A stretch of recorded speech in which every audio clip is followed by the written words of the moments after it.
If you still got your head coaches that you had in 2024, in 2025, if you still got your head coaches, drop a basketball or a football or a soccer ball.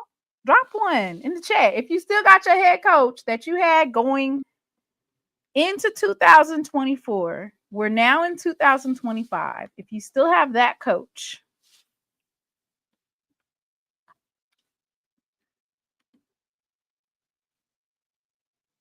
drop something in the chat. Hey, y'all.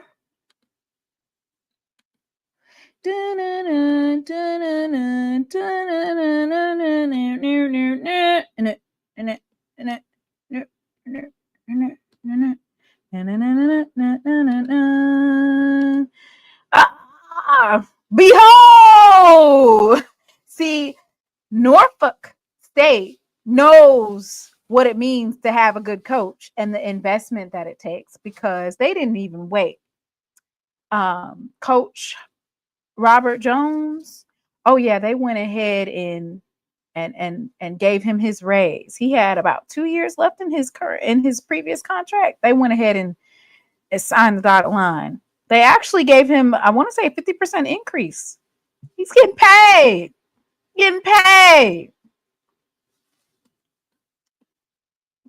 Dang. Basketball, football, soccer, softball, and baseball. Whoa.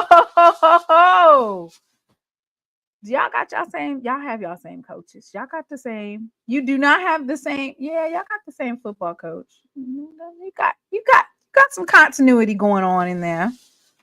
All right. So tonight, after the news that dropped, I don't know about y'all.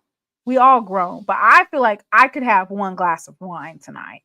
It's Thursday night, but the news that I received in the last 24 hours, I definitely think that a glass of wine, just one, in moderation.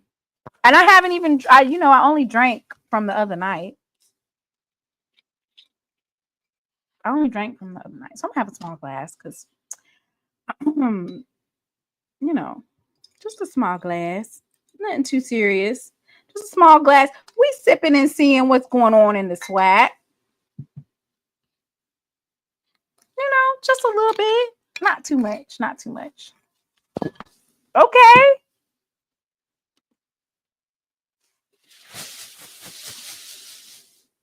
All right. Hey,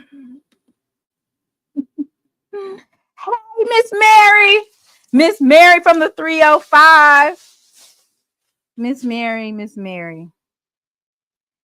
Unlike FAMU, you are quite the contrary. You lost your coach, Miss Mary. You lost your coach. So tonight we're going to have fun. We're going to be respectful, but we are going to have fun as always. You know, we're going to keep it copacetic. We're going to be, I'm just going to joke a little bit, just a little bit. It's just jokes. I mean, of course they're true, but they're jokes. I always keep it lighthearted, never doing too much. So tonight we're going to be talking about the following. We will be talking about Alcorn State. We will be talking about FAMU. We will be talking about the HBCU draft watch. I'm going to expand that as the weeks get closer to the draft. I'll be expanding it. I'm going to have some slides for y'all because it's going to be a very eventful draft season. Very eventful JSU baseball. Why you want to talk about JSU baseball? We can go over the SWAC baseball stats. We would have to do that before we talk about the coaches. Maybe I need to get everything else out the way. And then we talk about the coaches. Because I feel like that would take up a majority of our time. But I did want to go ahead and just share this. It's a little jokey joke, right? Just a little joke. I don't mean no harm. It's just a joke. Because I thought it was funny. Y'all might not think it's funny, but I thought it was hilarious. All right. You know how you tell a joke and you start laughing? You don't even, I thought it was funny. So let me find the joke so we all can laugh. Right? Dang, I posted a lot today. So how y'all been? How y'all been this week? It's Thursday. Tomorrow's Friday. It's getting ready to be Easter break for me and Braxton. Palm Sunday. Listen, where is Mr. Ford? Mr. Ford will be here, but he'll kind of like chill out. And then when he feels like it's his time, he will say, drop the link. All right. So my first joke, y'all finish the joke in the chat. This is an interactive live. So the question of the live is, who, I'm going to put allegedly. Oh, no. Oh, no. All right. Oh, wait. That's wrong. Somebody did take Grambling's coach. They over here playing musical chairs.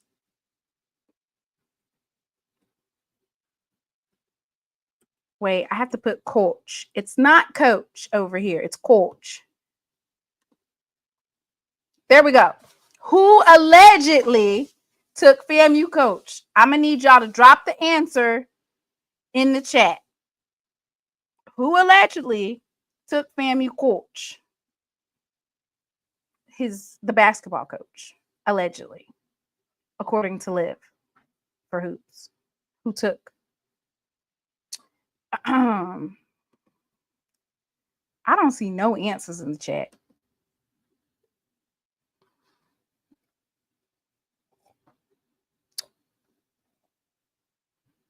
I got 87 folks in here. I can't get 10 folks. Okay. The answer is Grambling from bro. I'm sorry, bro. From other HBCUs, there's been opportunities. Grambling from bro. I'm sorry. sorry, bro. From other HBCUs, there's been opportunities. Grambling bro. I'm sorry, bro. From other HBCUs, there's been opportunities. Grambling from bro. I'm sorry, bro. From other. So, you know what?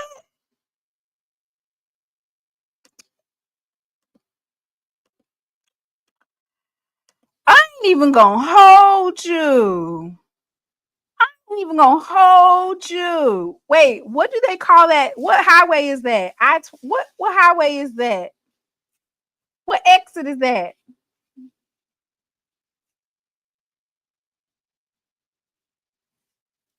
Oh my gosh, Ed! I prayed for FAMU's coach to leave.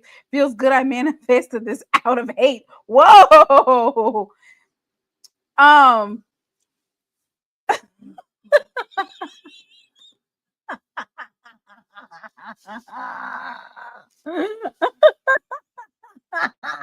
I-10. There we go. I-10. I forgot what exit it is. I just know when Mr. Ford and Mr. Campbell would go back and forth, Mr. Campbell would make sure to say what exit it is. For Ruston, Louisiana, what exit it is. Well, it looks like FAMU coach is headed to that exit. Allegedly. All right. So, you know, the HBCUs, there's been opportunities. Grambling. So I actually think this is a great hire. I really like this hire. Kudos to the Grambling AD for pulling the trigger on this alleged hire, right? Because, you know, that's pretty good. For you to lose the coach that you lost and for you to, you know, for you to be able to bounce back like that. Now, I have footage of Coach Crarey leaving FAMU. Yeah, I have breaking news. This is never seen footage, and this is basically what he said. Everybody stay on that side when they switched up. You switched up, stay on that side, man. Some of Memphis over here. Memphis, yeah, you know what happened after every done. Some of one, two on that. Big Memphis.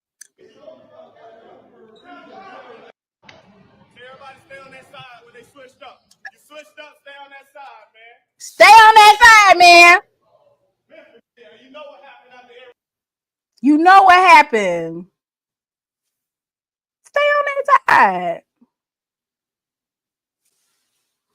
Stay on that side.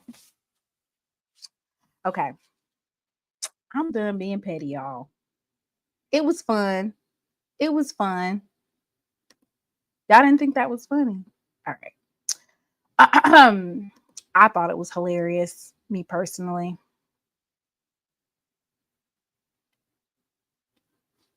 And not funny in a haha against FAMU, but as in, you know, there was a lot of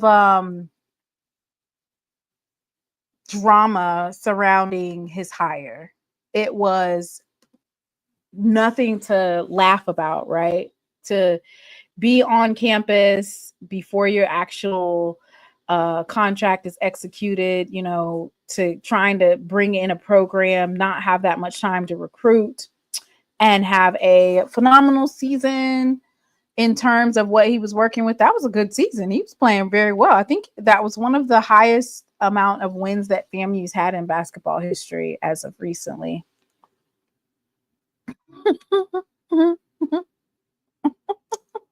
So, you know, what I do find interesting is, I guess a broken clock can be right twice a day. There was a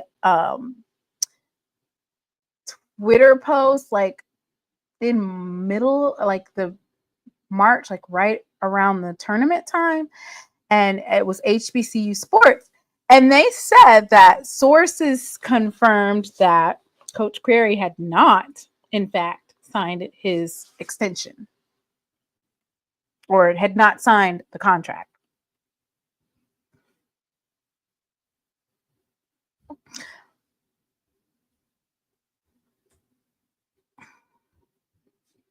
I wonder why how Fella Dude, the new AD, had a chance to fix it. They didn't want him because he was stiff Sky. I mean, I don't know. After having that amazing season, I mean, I would have tried everything in my power to, hey, let's fix things. You know, we got off on the wrong start. Let's fix things. Let's, you know, let's come to a meeting. You know, this thing could have been handled way better. Let's fix things. Unfortunately, they weren't able to do that. So before we, you know, we'll wait for the rest of the commentary about the alleged coaches for later. What I wanted to do was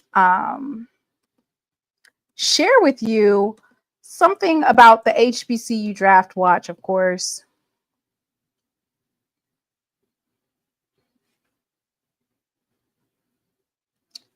And you know what? In the grand scheme of things, like, I feel like a lot of these coaching openings are highly sought after. You know, we're getting ready to be in a recession. Anybody making $200,000 a year in a recession, or even I mean, I think his was 160,000. But anybody making 200,000 plus in this day and age, in this recession, shoot, you better hold on to it. Hold on. Hold on. All right. So, oh yeah, a 1-year contract is ridiculous. Like, you're saying you're only giving me 1 year. I got to move my family down here, move my whole life, and it's not even for 1 year. It's for like 9. It's for like 9 to 10 months. Oh, not only 9 or 10 months. So, of course, you know, we're going to be following the HBCU draft watch. We're going to be basically highlighting various student athletes that have entered into the NFL draft and giving updates, whether or not there's something in the news about that particular player or, you know, anything. So I'll be doing it. I'll be adding more slides as I go along. I just quickly did this, you know, just to as a basis for where I'm going with this. Of course, as you all know, we have Carson Vincent, offensive tackle from Alabama A&M. He played in the Senior Bowl. He was the only HBCU prospect, to attend the NFL Combine. And then we have Robert McDaniel, strong safety. I feel like I have been talking about Robert McDaniel a lot just because he's been in the news a lot. So I'll probably skip over him today, with the exception of showing his video that he had on pathway to the NFL. I'm going to show that. He was on the NFL Network today and he was asked a question. So I'll go ahead and share that with you all.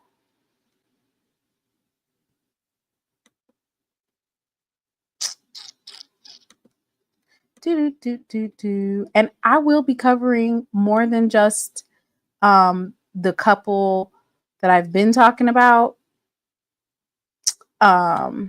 I've just really had a chance to kind of get a couple of them down on there. So let me see. Here we go. Let me see if you guys can see that. All right.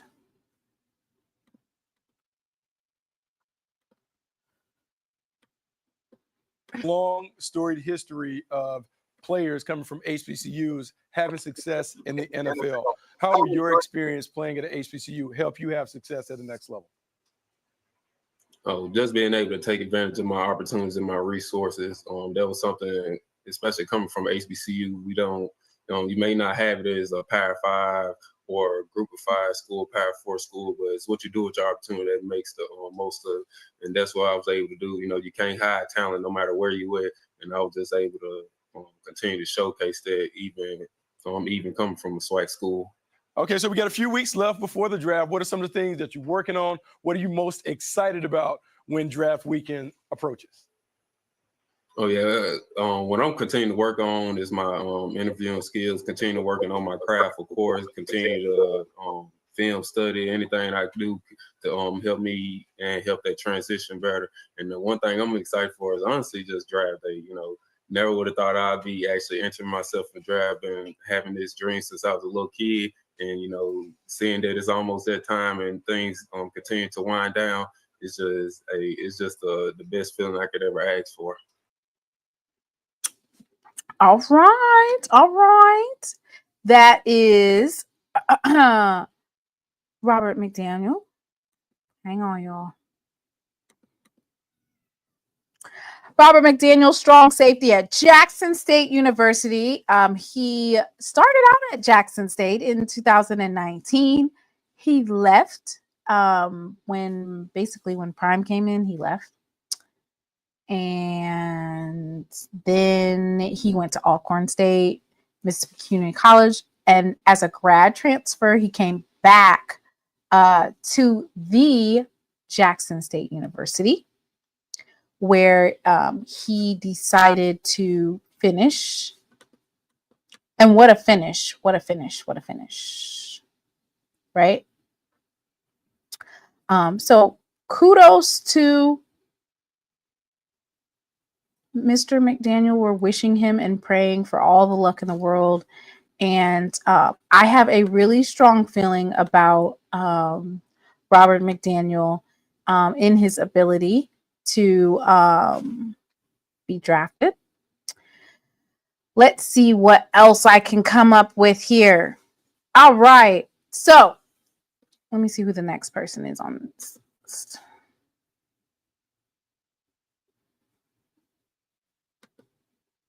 Oh, Aaron Smith, linebacker from South Carolina State.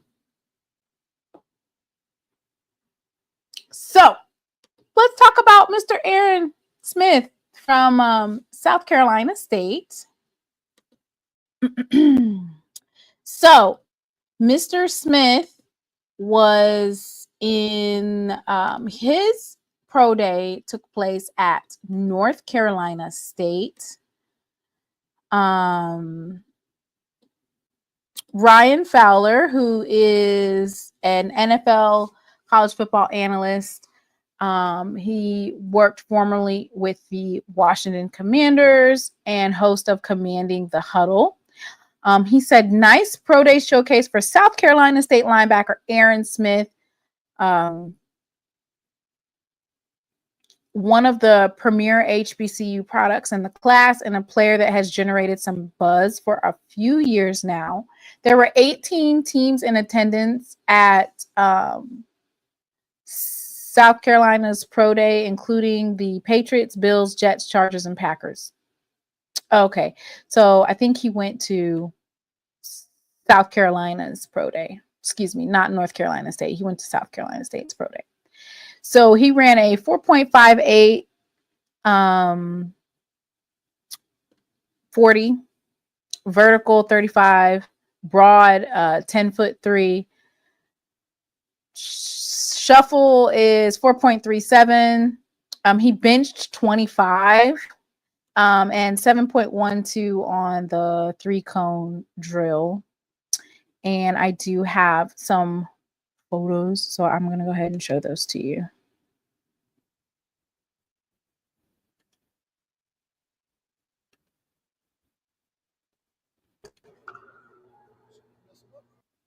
Can y'all even see that? Let me see.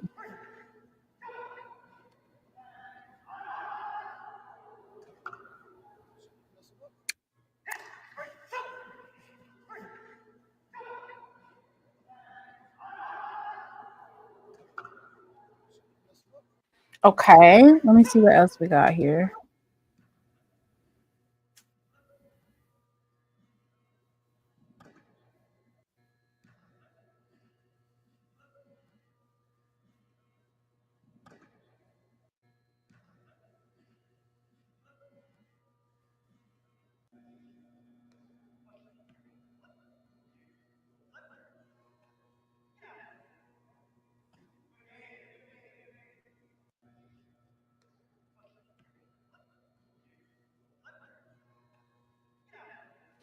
Okay. And, as I stated before, there are a lot of student athletes, or excuse me, NFL, HBCU NFL prospects that although there is the chance that they could get drafted, or the next one up is, of course, a priority undrafted free agent. That one means that there are multiple teams that are trying to sign you. So you'll become a priority free agent. Those particular undrafted free agents have the ability to, if they have a really good agent, they're able to negotiate signing bonuses and such as, you have a little bit more leeway. You're also, sometimes when you are an undrafted free agent, sometimes you do have the ability to pick and choose what team you want. If there's multiple teams that are interested in you, then you are able to, you're able to do that. Have a little leeway. So it looks like the numbers that I'm seeing right now on the relative athletic score, I'm not actually seeing it updated on the relative athletic score. I don't think it's the same. Maybe it is the same. Let me see. 10'3". Yeah, that's the same. They have a different split time for him. So, but you are able to look up all athletes that are basically in the NFL draft class. You're able to look at what they did for their pro day or their combine scores. I'm going to copy and paste that. You can look it up for yourself if you would like to know what player scored what. Okay. All right. Let's go back to that. Let's see who's next. Irv. So Irv Mulligan and Robert McDaniel are both signed to the same agent. Let me see if I have her information.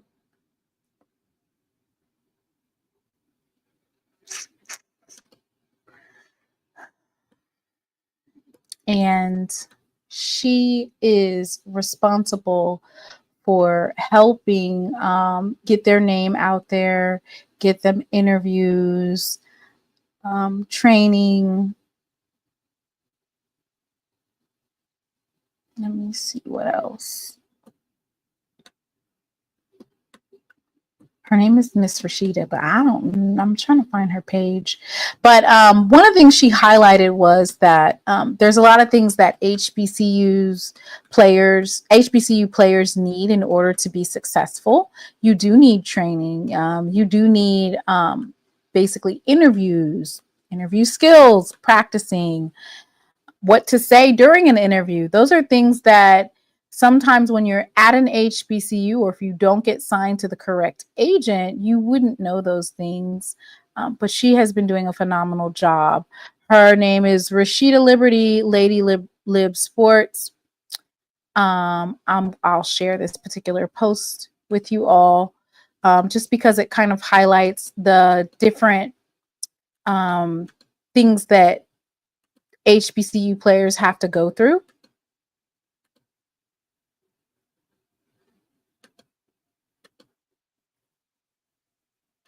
She says, at times, NFL teams will call on me to give them strong HBCU players during this process outside of our clients. I always share others, but what it tells me is that their agents are not doing their job. It angers me. They choose these popular names and agencies and are just lost in the mix. Lesson, be smart.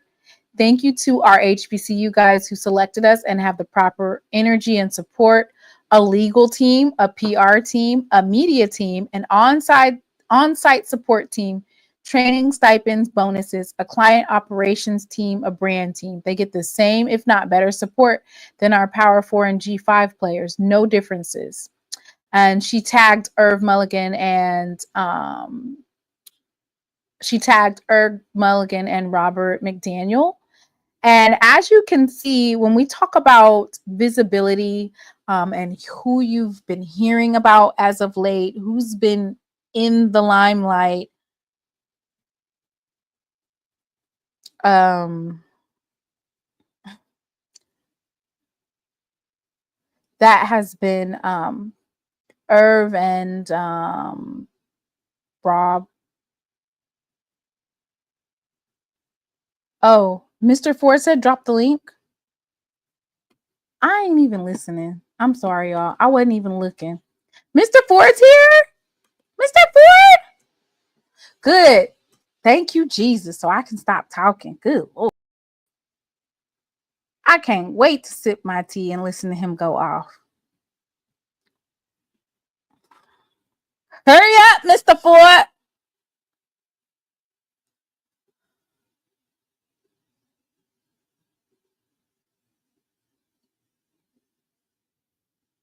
Ah! Mr. Ford!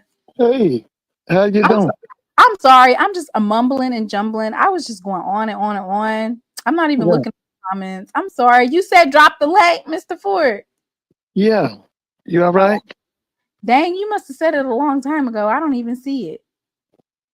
Yeah, but I need you to do something because something has been on my mind all day. I don't know if it was yesterday or today. Shadur Sanders made a statement that was so erroneous. I was waiting on you. You know I got that in the back. You know I got that in my. Could you play that? Dang, Mr. Ford, you over here just starting off messy. Everybody go ahead and take a drink. Cheers. If you're drinking water, Gatorade. Cheers. Mr. Ford is on the line and he came in here hot and ready, boy. Yeah. You came in here hot. Did you hear the news? No, what was the news? Tell me the news. The FAMU coach is headed to Grambling. Which the basketball coach? Yeah. Oh, I can believe that. I can believe that. Yeah. What do you I think can believe that. According to Liv, it's not been announced yet. So it's allegedly. What's alleged? Well, it is alleged because the actual school has not.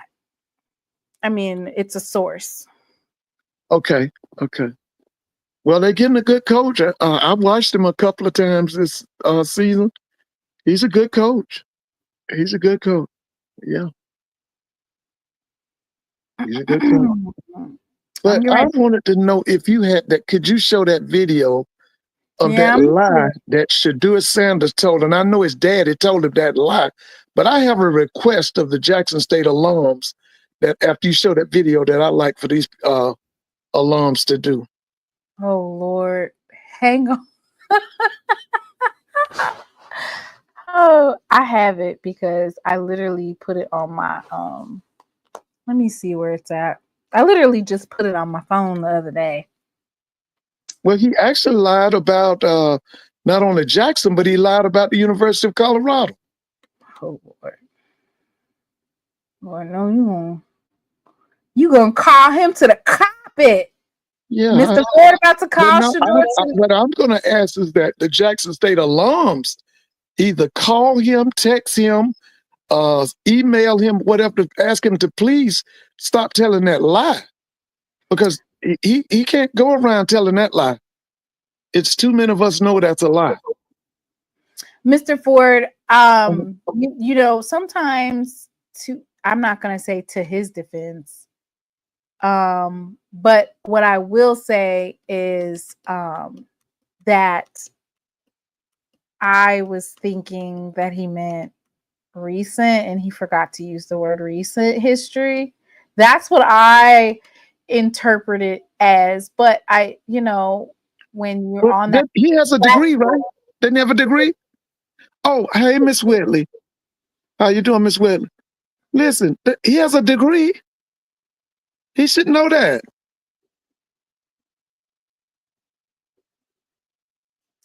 I just want y'all to see this. Because when I saw it, I was like, oh.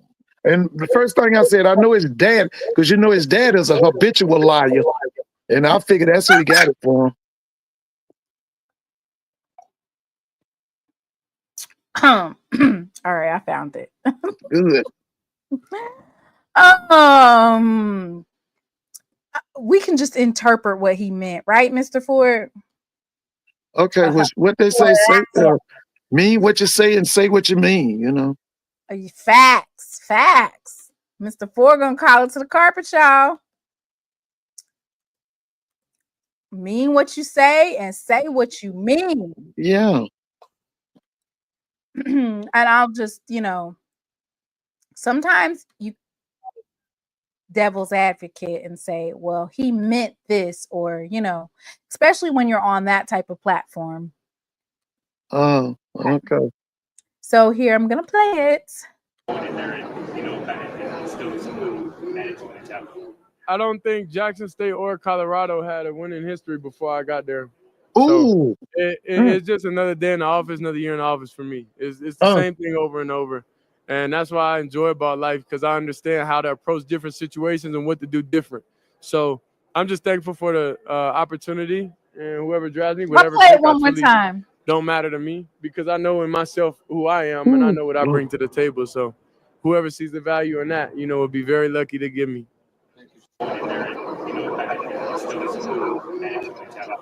I don't think Jackson State or Colorado had a winning history before I got there. So it's just another day in the office, another year in the office for me. It's the same thing over and over. And that's why I enjoy about life, because I understand how to approach different situations and what to do different. So I'm just thankful for the opportunity, and whoever drafts me, whatever pick, I truly don't matter to me, because I know in myself who I am, and I know what I bring to the table. So whoever sees the value in that, will be very lucky to give me. All right, Mr. Ford, what do you think about those words? Okay, right. I listen, I see some apologists on there already. So let's get the quote right. I don't think that Jackson State, what did he say? He didn't think that they had won before he got there. I don't think that Jackson State or Colorado had a winning history before I got there. Okay, let's stop right there.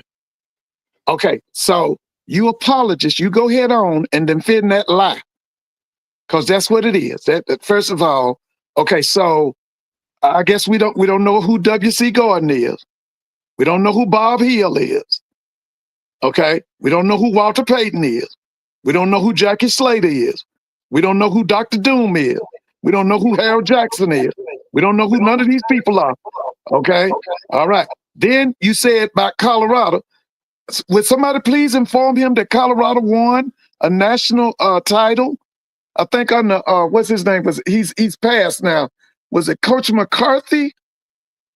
God, what's that guy's name? Jimmy Smith, John Merritt, Lewis Tillman. Thank you. You had three. Okay, listen, let's stop right here. The 150th year anniversary of college football. They listed the 150 best coaches in the history of college football. 3 of them worked at Jackson State.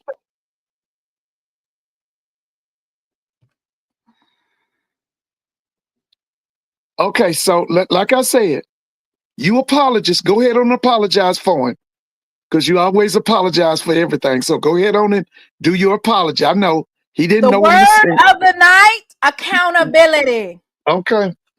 The word of the night, because how about, can we do some research before we open my mouth like that? Can we do some research? Can we do some reading? Yeah, when Shedeur wants to, he definitely big up Jackson State when he wants to. So I'm not apologizing for Shedeur, but I will say this. The media continually ask him the same damn question 20 different ways, which is, How do you know you're going to be able to, it's going to translate to the NFL? How are you going to be able to win? You went to a smaller school. Colorado, you didn't play anybody. So he's continually having to answer for how he's going to be able to translate to the NFL. Here's my thing. Honestly, the GMs, the teams, the coaches, the players have already made up their mind. They already know who they're drafting. They already know when they're going to draft them. Shedeur has to ease up on the arrogance because at the end of the day, NFL execs are looking to humble you. They were looking to humble you in college football. They were looking to humble you at Jackson State. They got overly excited. If they even got an interception on Shedeur, they literally would it'd be like the best thing. They're always trying to humble you. So there's nothing wrong with, there's a difference between confidence and arrogance. And with Black men, especially those with that type of platform, they want you to be humble. They do not want you to be arrogant, right? Yeah, and did I remember reading somewhere it says pride goes before the fall? And then I read somewhere where it said that God will cut down the arrogant and he will exalt the humble. Didn't I read that somewhere? I think I did. Okay. I'm just wondering. Yeah, I thought I remember something about pride goes before the fall. And then I remember reading a scripture that said that God will exalt, he will cut down the arrogant and he will exalt the humble. Yeah, I think I remember reading that. And, this is what I will say. That type of statement, it kind of rubs folks the wrong way, especially when we're looking forward and exciting to see. Well, I understand because I know who his dad is. I know, I've said this to you over and over. I know that his daddy is a habitual liar. Okay, he can't help it. So I know where he got that from. He got it from his daddy. Okay, so I understand that too. I just don't want, I don't think that he doesn't need to be cocky. He can just play the way he plays. You know what? I don't recall, and maybe it just kind of got immersed into Jackson State culture. I do not recall Shedeur being like that. The only thing I remember Shedeur saying is that it equates to a blowout when he said, everybody that's coming to Jackson State, we chose to come here. We didn't have to come here. And it equates to a blowout during SWAC Media Day. But I don't necessarily recall him having that persona. Maybe I missed it because I was at Jackson State and I liked and I loved everything they were doing.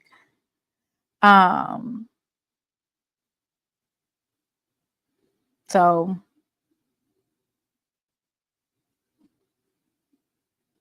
okay.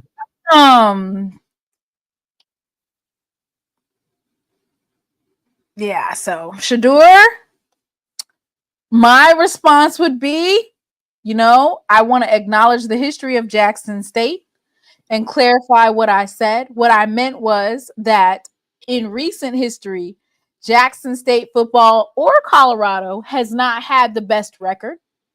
And I came in and I changed those programs around. Now, I will say this, and this is the truth. All that talent that we had, all them 4 stars, we even had a 5-star, plenty of 3 stars. We did not win a championship until Coach T.C. Taylor was at the helm. Yeah, because he lost 2 Celebration Bowls, didn't he? How many Celebration Bowls did he lose? 2. Okay. And he actually lost 3 bowls because he got crushed by BYU. I watched it with my family, and my aunts was pulling for his daddy. Yes, they were. They was for prime because my hearts love him. They do. Yeah. So I mean, you took us. You know what it's like. You know what it's like.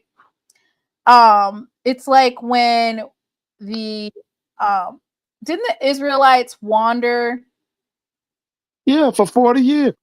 They weren't able to go to the promised land, were they? No. Until who 'Cause died? they were stiff-necked and didn't want to follow no Didn't direction. somebody have to go away before they could actually get there? The But person that led them out of Egypt, the older generation died out. before they could go to the promised land. Mhm. Okay, Mr. Ford. Let me get this other tea ready, okay? Okay. All right. Okay. So next up, so we've established that Shador, you need to make a statement, okay? I am glad to be a part of the Jackson State building off the blocks of Jackson State history. Thank you. I'm glad that I was able to submit my name in some of the greats that won a SWAC championship. All right. So I would like your take on this. So it's a little bit of a debacle. I need some allegedlys in the chat because, like I said, until a school actually announces something, me personally, I'm just gonna say allegedly. And it's a big allegedly. A big one. Alcorn State allegedly has found their coach. Okay.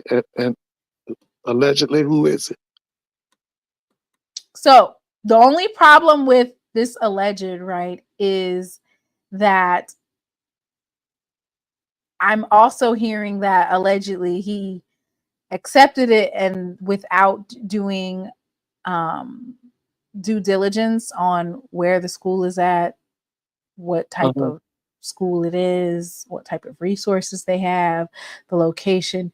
And I'm told that there is a possibility that he may actually not be the coach. So it's kind of one of those things where it's like, allegedly he's supposed to be the coach, but he might not. So let me go ahead and play this little excerpt for y'all. What really happened on that Thursday here at Augusta High School that led to Chris Wood's death? What the fuck is that? I'm dying in this fucking country ass fucked up town. Shit flying in my mouth. The fuck? I can't see pollen. Let's get the fuck out of this.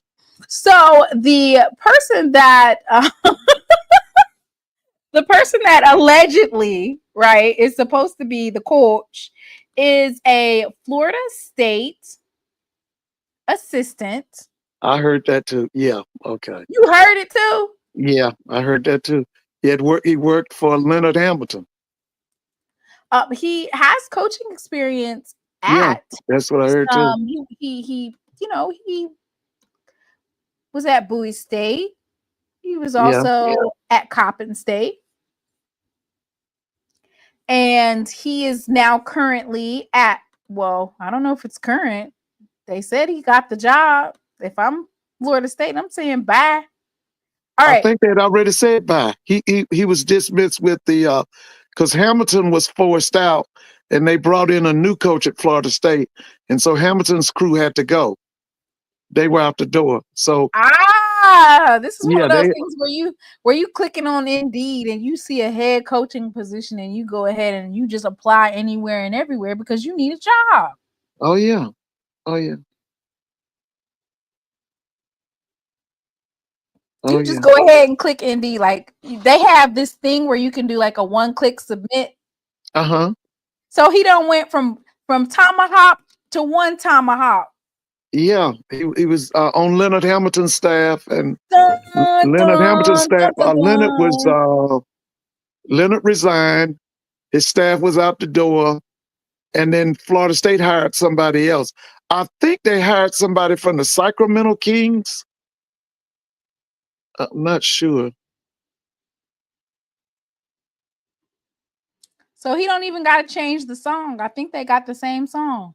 Dun, dun, dun, dun, dun. Ooh, Brandy said he about to do an about face on Alcorn and go to FAMU. He just got to move across the street. He already there in Tallahassee. Hey, bro Hardy. Do you know what squaw means? What's a squaw?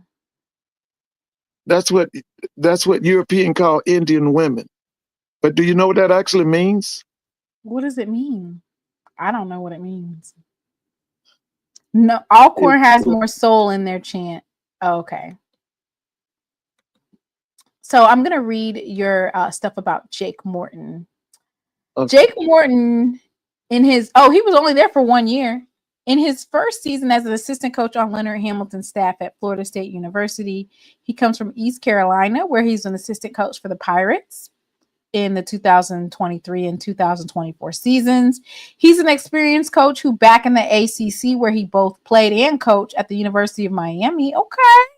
Morton helped lead the Hurricanes to 3 consecutive 20-win seasons and to 3 postseason appearances, including the 2008 NCAA tournament. Prior to his 2-year tenure at East Carolina, he was an assistant coach at Jacksonville State for 4 of the Gamecocks' best seasons in program history. So it's almost like it's time for him to lead a team. He helped the 2021-2022 Jacksonville State squad to a 21-11 record, Atlanta Sun Conference regular season title, and an appearance in the NCAA tournament. Gamecocks averaged 20 wins per year with Morton on its staff and twice established the single-season record for programs Division I single-season win marks. Morton played for Hamilton during the 4 years of his playing career and graduated from Miami in '93. As a player for the Hurricanes, he scored 909 points, 245 rebounds, and 194 assists. When he completed his career at Miami, he ranked 9th in Miami history in three-point shots made, 136, 10th in three-point shots attempted, 390, and 14th in career three-point field goal percentage, .349. Morton has been an assistant coach at Bowie State, St. Francis, Pennsylvania, James Madison, Miami, Western Kentucky, Coppin State, Jacksonville State, and East Carolina. Wow. And he played professionally in Israel for 6 years. So he has an extensive resume, right? Yeah. Oh, yeah. So here's the thing, and this was definitely a topic of conversation for many, which is NIL for programs.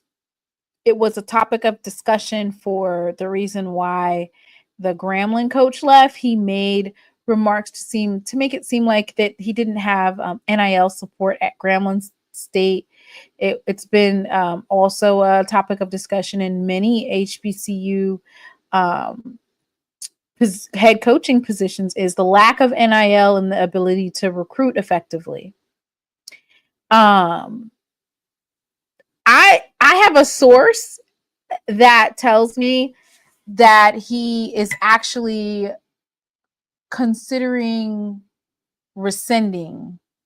So he said that he wants to be the coach, and then it came out allegedly that he actually is going to probably not take the position. Okay. So, Mr. Ford, what do you think about the NIL deals and HBCUs in terms of procuring these types of deals for student athletes? Is that something that the AD is responsible for, the coach is responsible for, and how are they going to navigate in this type of day and age where NIL is paramount in getting student athletes and keeping them? Well, I think it's everybody's thing. I think it's the Alcorn Nation, from the president, the alums, the administration, the AD, everybody's got to come together to get that money up. Because listen, these people are paying. Okay, they come to us and they have a good season. And then Akron offers them $50,000. They gone. We got to be able to put something in their hand. We got to be able to pay something. So it's listen, it's the family's thing. Alcorn family got to come together and come up with that money. What you got, the collective or whatever. Well, listen, if you don't, it's gonna be a revolving door every year. You're gonna get a kid. He averages 15 to 20 points a year. That year. Then Auburn or East Carolina gonna offer him $100,000, because that's what happened there. I don't know if I shared that story with you. The story was that this school down in Jacksonville, I don't know if it's in Jacksonville, it's called North Florida University. They had a guard. He did very well the first year. After the season was over, the University of Tennessee offered him $2 million. Now, we knew he was going to leave. They offered him $2 million. So our schools just got to come together. We got to raise this money. We got to raise the money. Because if not, they're going to be in and out. We ain't going to have, it's going to be awful. We got to raise the money. We got to be able to put something in their hand. You got to be able to put something in their hand. The whole do it for your folks is not gonna work in this day and age. No, it's these. Listen, even if you come up $1,000 to $1,500 a month. Yeah, we gotta do something. We gotta put something in their hand, baby. Put something in their hand, right? Yeah, we gotta put something in their hand. We can't go because them people coming. I'm serious. You can research the story. He was a guard down at North Florida University, and he had a really good season, did very well, and then the University of Tennessee offered him $2 million. Offered him $2 million.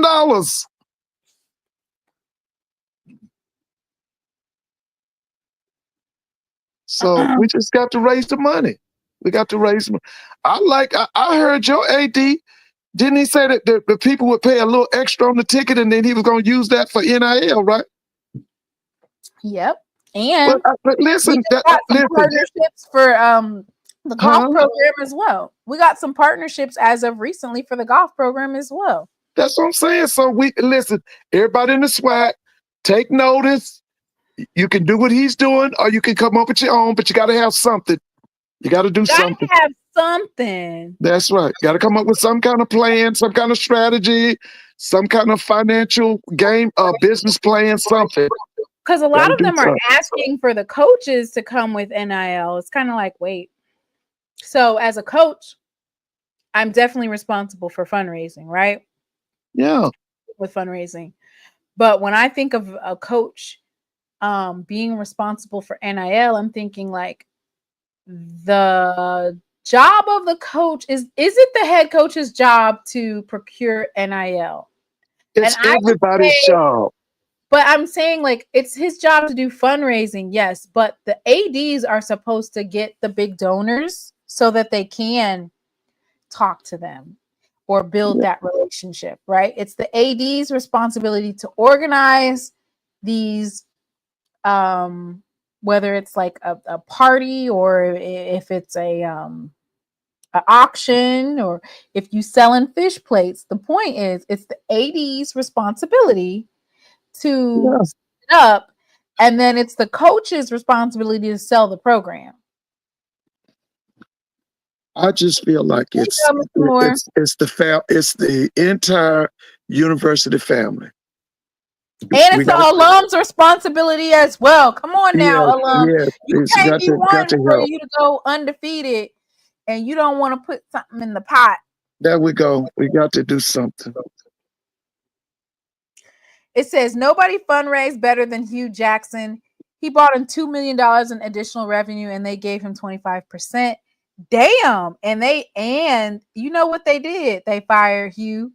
I'm gonna just tell you like this. Well, you can't listen. You can't look that bad in the Bayou Classic and think you're gonna keep your job. Okay, any coach that can bring in an additional $2 million in revenue. Yeah. Baby, you're gonna have to just lose another year because we need them funds. All them. We need all them funds. Regardless of you guys are over here talking about winning and Hugh bringing in an additional $2 million. Oh, Hugh automatically gets another year.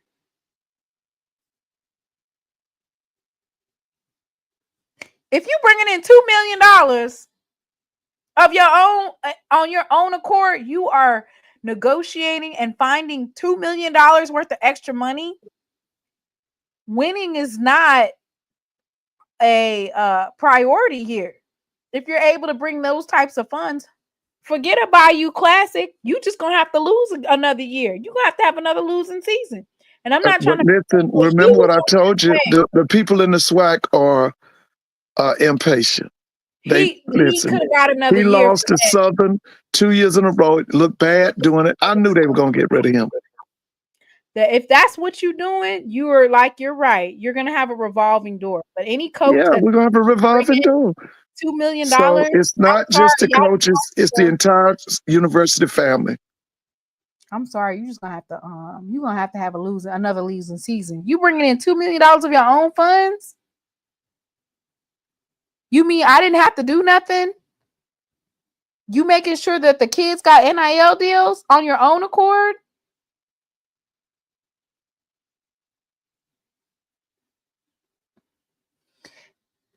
Somebody said, I need to see the books. I can't see Grambling allowing $2 million extra per year to walk out the door. No way.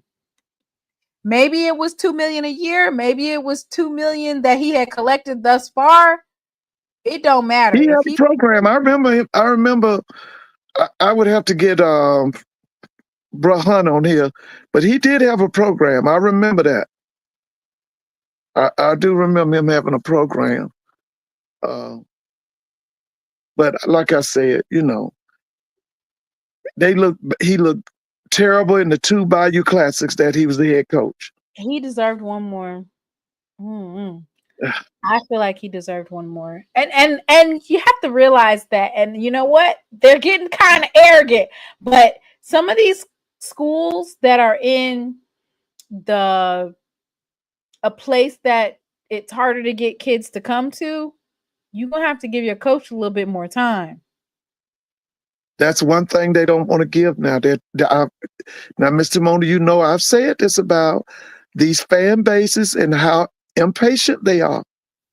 I've talked about that.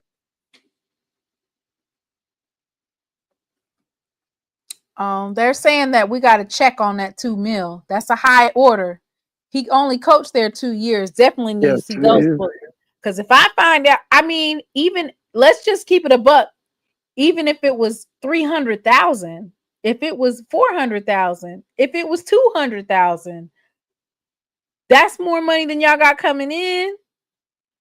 Well, isn't that what I think Purview has a new program out? Aren't they trying to? Was it 350,000 they trying to raise? What is it? And they got it. Them folks got 35 for 35 or something like that. Yeah, I think so. Because they trying to raise 350,000, I think. Hugh Jackson's deal with Grambling State University was a 4-year, $1.6 million contract. It included a base salary of $400,000 per year and various bonuses and incentives.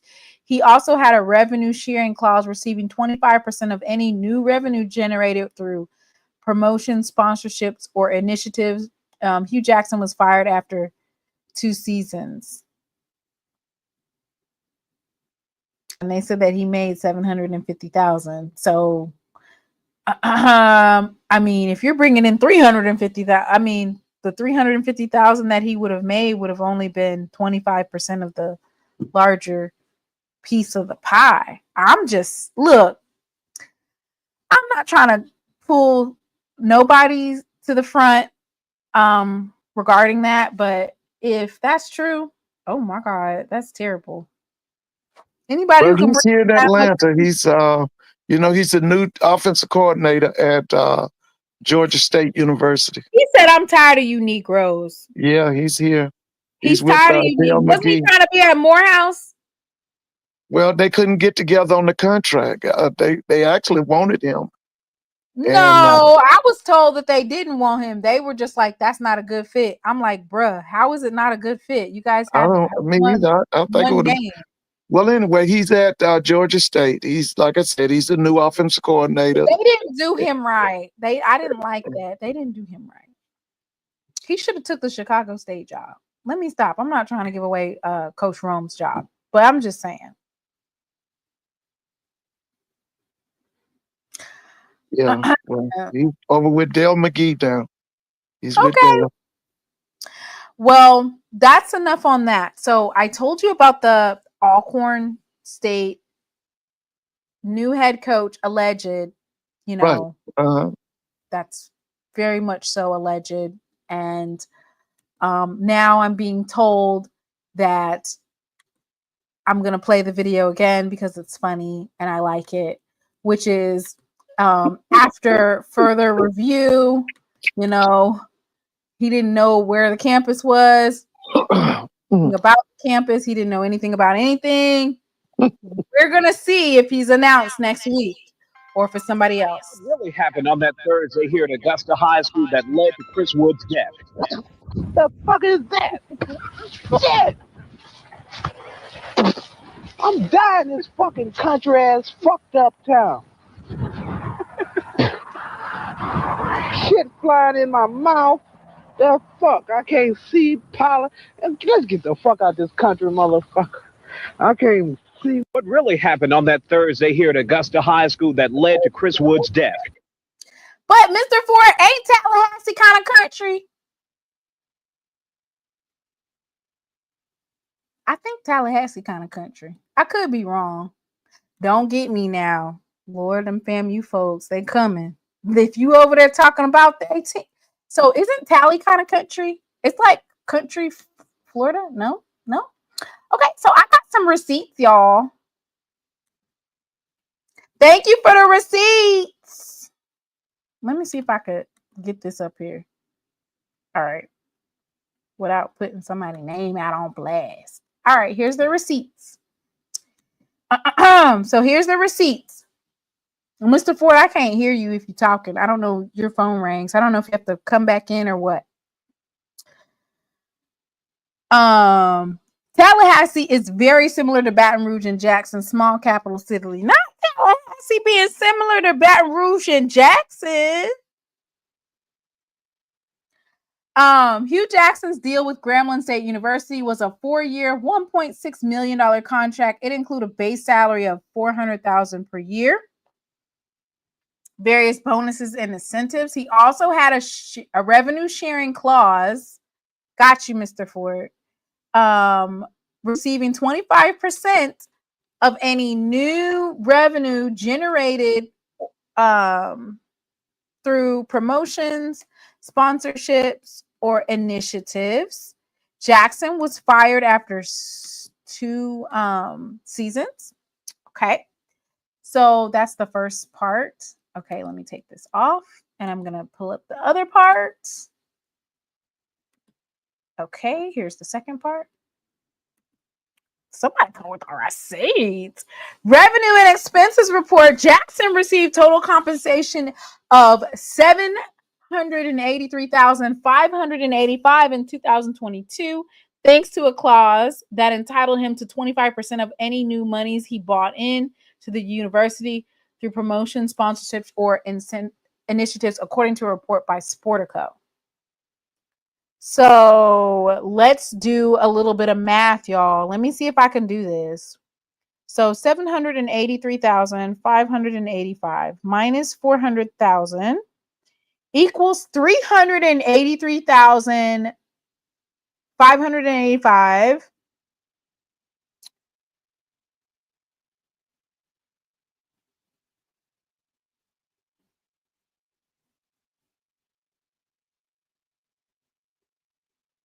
So, oh no.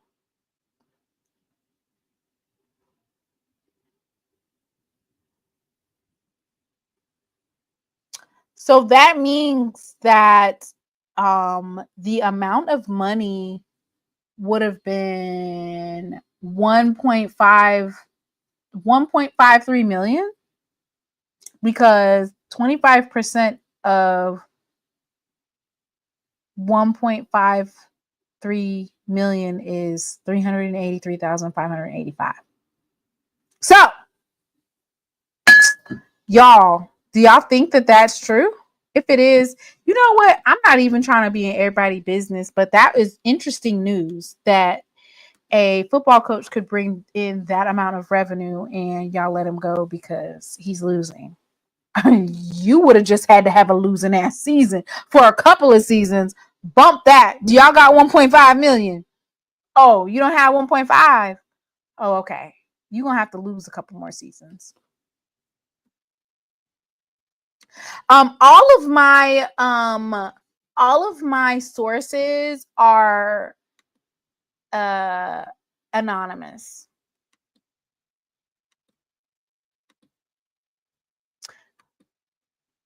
Yeah. All of my sources are, unless they want to tell you that they sent it. If they want to say, "Hey, I sent that information," you can do that, but yeah, I'm not getting ready to name my source. Now, I can go to Sportico and I can go and type in that.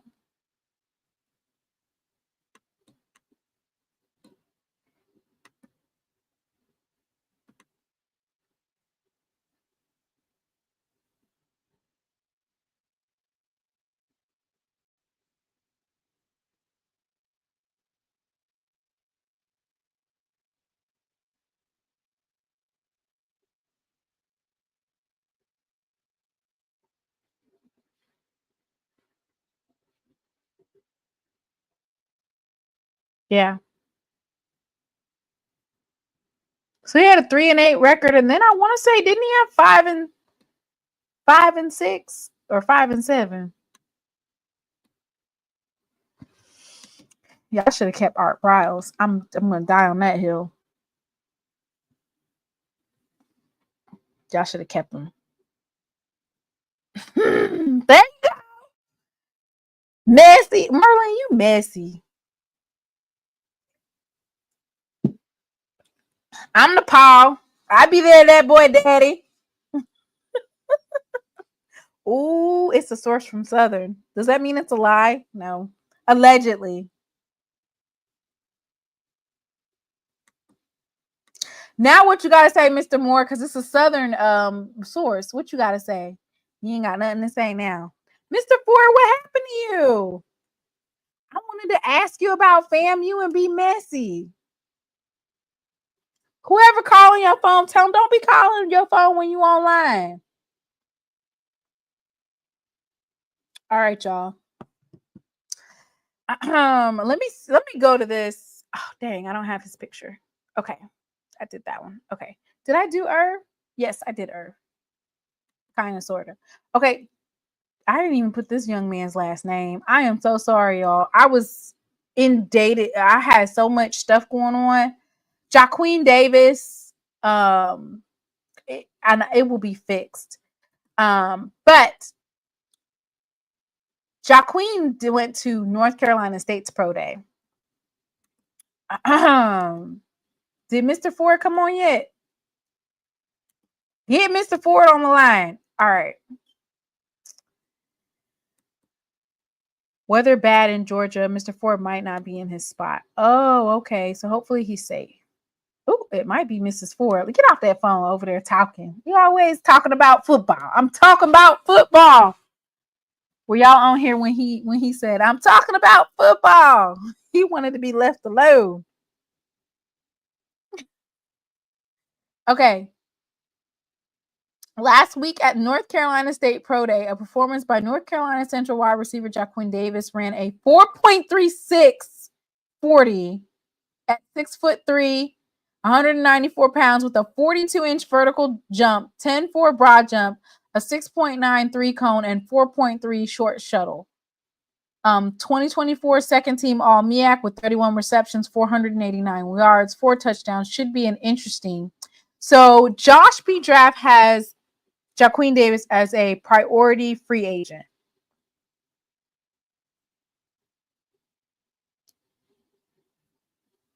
That's what Josh has him as at this point in time. So it will be interesting to see. So we'll be keeping up to date with all of these young men whenever they have things, whether or not they have like a meeting with some of the teams. I want to say that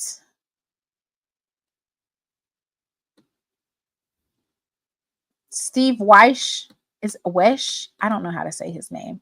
Also reported on Jaqueen because he was in the HBCU combine, and he also reported on him. And he just kind of spoke about his athleticism and his stats. Oh yeah, you guys can see it. There you are, Mr. Ford. Yeah, Steve Weish is a Howard graduate, I think. Oh well, he does a phenomenal job of covering the HBCU. Yeah, he does. He works for the NFL Network, and he used to work for the AJC.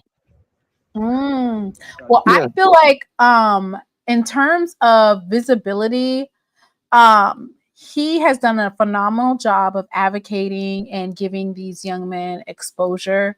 Yeah, he does a great job. I feel like in the grand scheme of things, when I think about the NFL draft and I think about who they talk about, there's a lot of like kids who they're going to get drafted, right? Because of whatever, they're going to get drafted, but you don't get to necessarily hear their backstories and stuff. And maybe it's just because I'm not looking at it, but I feel like they do a good job of getting that visibility. He had several different segments for the student athletes, which I will be reposting to my YouTube, whether it'll be like a short or something. I'll definitely repost when he asks them questions, or I'll repost that because I think it's important for those things to live on besides being on the NFL Network, or as a Twitter post. So he said that the North Carolina Central wide receiver Jaqueen Davis was one of the standouts at the HBCU Combine Monday at the Saints facility in New Orleans. 6'4", 192-pounder, ran a 4.4 40, had a 40.5 vertical, and didn't drop a pass thrown his way. Report from the Combine on the Insiders NFL Network. And so when he went to North Carolina State, he actually ran a 4.36. Okay. Yeah, I remember him. Hey, Dr. Kanisha. Mr. Ford. So we'll see if, and you know what? I'm still like working on the various young men who are going into the NFL draft. I do know that Alan Walker from Jackson State was able to, I want to say he was working out with, let me see, was he? Jackson State linebacker Alan Walker has received an invite to the Atlanta Falcons local pro day. Okay, now tell me about him. What school is he from? Alan Walker was at Jackson State. What was his number?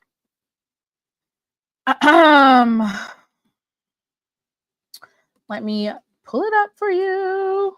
Yeah, well, and where was he from? So he actually transferred in. He was number 11. His stats are 6'2", 234 pounds. His previous school was Louisiana Tech. Oh yeah, I remember him. Yeah, I remember him. So he has the ability to go to the Atlanta Falcons local pro day. And there was another young man who went to the Tampa Bay Bucks local pro day. Can't remember which one that was, but so we do have movement, and I really think that we have a chance this year, Mr. Ford. I'm I am confident that we're going to get at least one off the boards, but I'm confident that there's a possibility we could get two that are actually drafted. And then we'll get, of course, upwards of 20 to 30 that are either invited to a camp or also going as undrafted free agents. Right. That's usually how they make us go. There's several that are priority free agents. So, Mr. Ford, one thing that's good about being a priority free agent is if you have the right type of representation, they can get you a signing bonus. Oh, yeah. Sometimes it's better to go as a priority free agent than going in the 7th round. Or I want to say the 6th and 7th round, it gets kind of dicey. You would rather be able to choose what team you want to go on. So I'm just going to be following it, and we'll be giving updates. Right. Okay. All right. So are you ready to talk about FAMU? Yes. Yeah, let's talk about them snakes. Okay. Them rattlers. The rattlers. Yes. So I have exclusive footage of Coach Crarey leaving his office. I have the exclusive footage, y'all. Okay. Okay, let me play it for y'all. This is exclusive footage, y'all.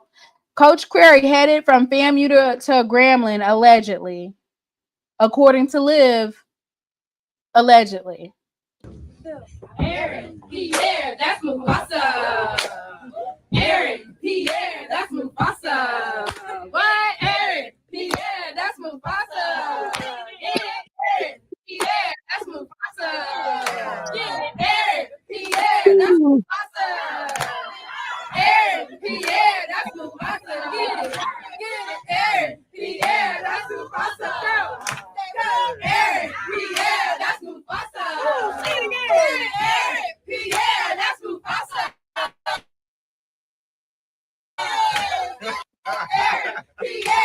Mufasa. Coach Crarey said, I'm out. Peace out. Darn. Peace out. Mr. Ford, what do you think about that? Listen, they didn't appreciate him, so he out. He out. They didn't do him right. So he out, and I'm quite sure the people at Grambling is gonna love him and give him everything he needs. And he's a good coach. I watched him. He's a good coach. He'll do well at Grambling. He'll do well down there. He's got to go against them. Let me read Coach Crarey. Let me read his resume. Oh, yeah. Because they didn't even, let's read his resume. I know he beat us how many times? We told him checkout is at 11. Excuse me. Checkout is at 11. We got him the 3rd time. But now listen, what was his SWAC conference record? Yeah, that's what I'm getting ready to do right now. Yeah, because I think he had a good conference record. He did. So Vice President and Director of Athletics, Tiffany Dawn Sykes, named Patrick Crarey II the 15th head men's basketball coach at Florida A&M on April 17th, 2024. Oh, wow. Next, what is that? Next Thursday would have made a year. Crarey comes the highest of 7 hills after leading St. Thomas University to a 61-27 record, 2 consecutive NAIA tournaments, and 3 straight winning seasons in the 3 seasons leading the Bobcats. Right. Crarey led the Bobcats to a 22-9, 10-4 record in 2023 to 2024 and was the Sun Conference regular season champions. Bobcats made it to the NAIA tournament 2nd round and finished the season ranked 21st in the nation. Bobcats' regular season success led to Crarey being named the Sun Conference Coach of the Year. Crarey and the Bobcats saw a league-high 5 members selected to the all-conference teams led by Milton Matthews, Josh Taylor, and Sierras Warren on the first team, Anthony Harris and Jordan Hernandez on the second team. Matthews was also named to the NAIA All-American second team. Wow. Oh, yeah. It's a nice resume. He led the Bobcats to a historic season in 2020 to 2023, winning a program high 26 wins, set the best home record in program history, 15-1, and had the highest finish in program history, finishing in the NAIA round of 16 appearance. The veteran coach also set a new single season program record with his first recruiting class, as Fred Moba became the first Bobcat with 200 assists and set the record at 241. Dallin Dean and Milton Matthews became the new number 1 and number 2 in 3-point baskets made in a single season, in 111 and 100 respectively. The two are the only two to hit 100 in a single season. The Bobcats had all 3 conference members. Momba and Matthews also notched NAIA All-American Honorable Mention honors. Wow. Oh, yeah. His hometown is Washington, D.C. Oh, okay. He graduated from La Sierra in 2007. He was a head coach at Washington Adventist University, Tacoma University, La Sierra University as an assistant coach. Yeah. So, first NAIA second team All-American, 2 NAIA All-American honorable mention, 5 pro contract signups, 12 All-Sun Conference members. So that was coach's resume prior to getting at FAMU. The team stats, he was 13-16 overall and 10-8 in conference. Okay. Let's see. He had a win versus Trinity Baptist, Presbyterian, Trinity, Florida, Arkansas Pine Bluff Valley, Alcorn, Jackson State, Alabama A&M, Texas Southern, Prairie View, Jackson State again, Alcorn again, and he won against Grambling. Yeah, so for them, it was one of the for FAMU, it was one of their winningest seasons for basketball. It was definitely a turnaround and a change. Yeah, it was. It was an outstanding job for his first year. Yeah, he did well. Especially since he started so late. Like, he was basically named head coach April 17th, and you got to put together a program and get your coaches together. And then they didn't want to start his contract and all of the different things that transpired in between April 17th and when he was actually able to execute the contract. I was told by a source that he actually was on campus, but that he wasn't actually getting paid necessarily because his contract didn't execute until July, maybe. And you can't recruit. I remember. Yeah. You can't recruit your team by July, like starting in July. You have to recruit before that. Yeah, he did a good job. Now listen, he got to go out there and fight Southern now. You got to go fight Southern. Got to go fight them Jaguars. Johnny Thornton said the Rattler tried to steal 3 North Carolina Central coaches. They managed to steal 2 coaches. Now the Rattlers are crying, calling Grambling some low-down dirty tigers. What coaches did the Rattlers steal? They got the offensive line coach and the running back coach from the football team. I know that. Ooh. Yeah, they brought the new offensive line coach. He's from Central, and the running back coach is from Central.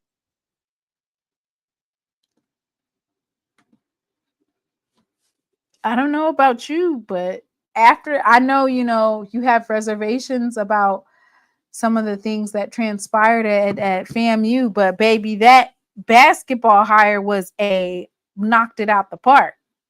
Oh yeah. I think he'll do well at Grambling. He's just got, like I said, he got to come in and fight them Jags. You got to fight Texas Southern and them, let's see who else is Where he's surrounded Jackson by. State, we not letting that go. He beat us twice in the regular season. Yeah, that's what I'm saying. He got to come in now. He got to come in because the main thing is he got to fight them Jags. I thought they Them said Jags. that news was false when they said that Huh? he didn't sign his contract. It was out in March that he had not signed the extension or whatever they offered him, that he had not signed it. There was a lot of fodder about whether or not he signed it, and the sources said that he did not actually sign it. So I guess that was kind of true. But the question that the SWAC coalition have for FAMU and the revolving door of coaches is, how you gonna fix it? You done messed me up to death visit. I done called the police because I'm doing a refund. A refund is due unto me. Don't feel like I just been abused out here today. God ain't pleased with this. You can't do the Saints like this. Boys, I don't even know what I'm gonna sit out here telling the police car. I'm gonna sit out here telling the police car. that's a lot of coach searching, ain't it, Mr. Ford? You can't build a program like that. But you know what? That's how it is now. It's a revolving door. You cannot successfully build a team like that. You cannot. It's too hard. You gotta the way start of the all the way over. world. Hey, that's the way of the world in 2025. That's what I used to think too. You can't build a team like that. But listen, on the other hand, you know, Rick Pitino went into St. John's. First year he was okay. Second year, he did really well. So, you know, some people can thrive in this atmosphere. I'm pretty sure they have a significant NIL though. They do. In New York, yes, they do. So who took FAMU coach, Mr. Ford? Grambling. Grambling from bro. I'm sorry, bro. From other HBCUs, there's been opportunities. Grambling from. All right. I have a question that's not HBCU related, but I need your take on it because I know that you're a historian. So you will be able to highlight this. And before I even go there, y'all folks from down there in Louisiana, don't y'all get on my case, but we need to talk about this. So it went viral this weekend, Mr. Ford, or I don't know what. Today's Thursday, so I want to say like probably maybe like Monday or Tuesday it went viral, and I just need for you to explain it to me because I don't understand. I get it, but then I don't get it, and I think that some of this is probably bots. So, basically, there was the Crew of Zulu or a Zulu parade, and some of the people that were in the parade, they had on makeup. Some of them call it war makeup, but other people are calling it blackface. So I'm going to pull up the video, and basically I just want your commentary on it because they're either bots or they really are from South Africa. They are very upset with the portrayal of the people of Zulu. I'm gonna show you the video and then you can explain it to me. I looked it up and tried to find out more information. And so the organizers of this particular parade, they've been doing it for a very, very long time.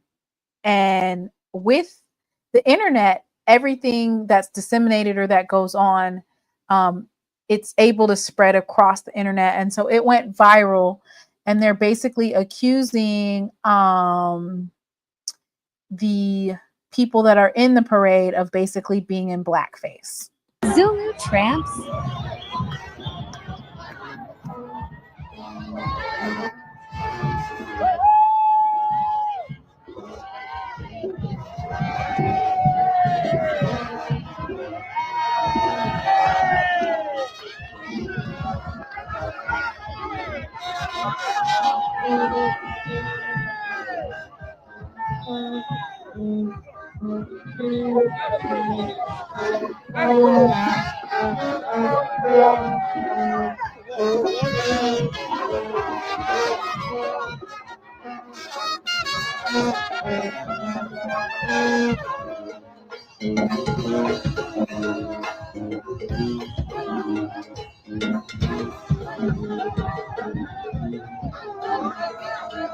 Have you ever been to one of these parades, Mr. Ford? No, I'm not familiar with that. No. Did you see it? I would have to get some. You know what? Have to get Brother Hunt on here to explain that. Because no, I don't know anything about this.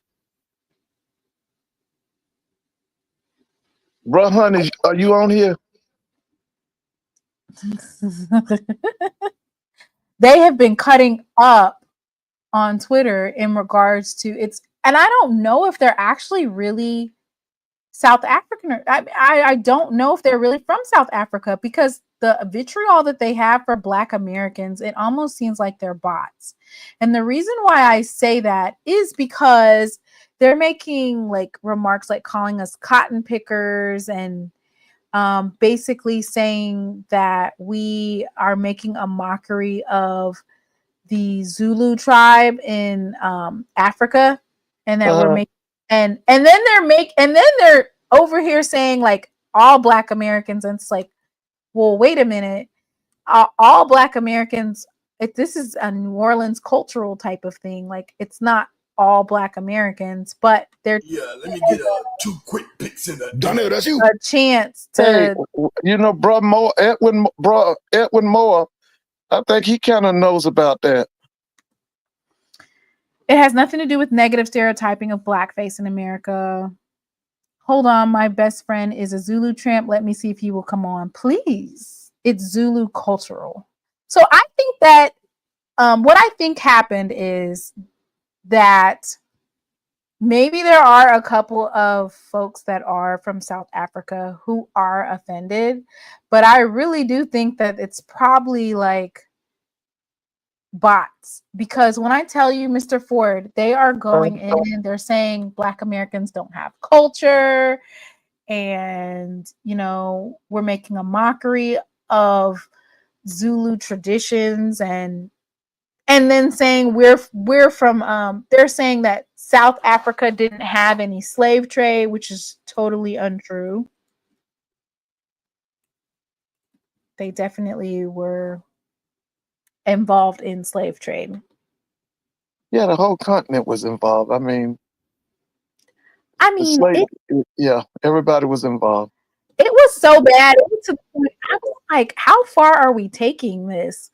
Like, they were like, nobody who accepts UNICEF should be on Twitter talking mess about Americans. Like, they have been going in. And I was thinking, like, this can't be real people. But to their point, this is like the actual Zulu tribe.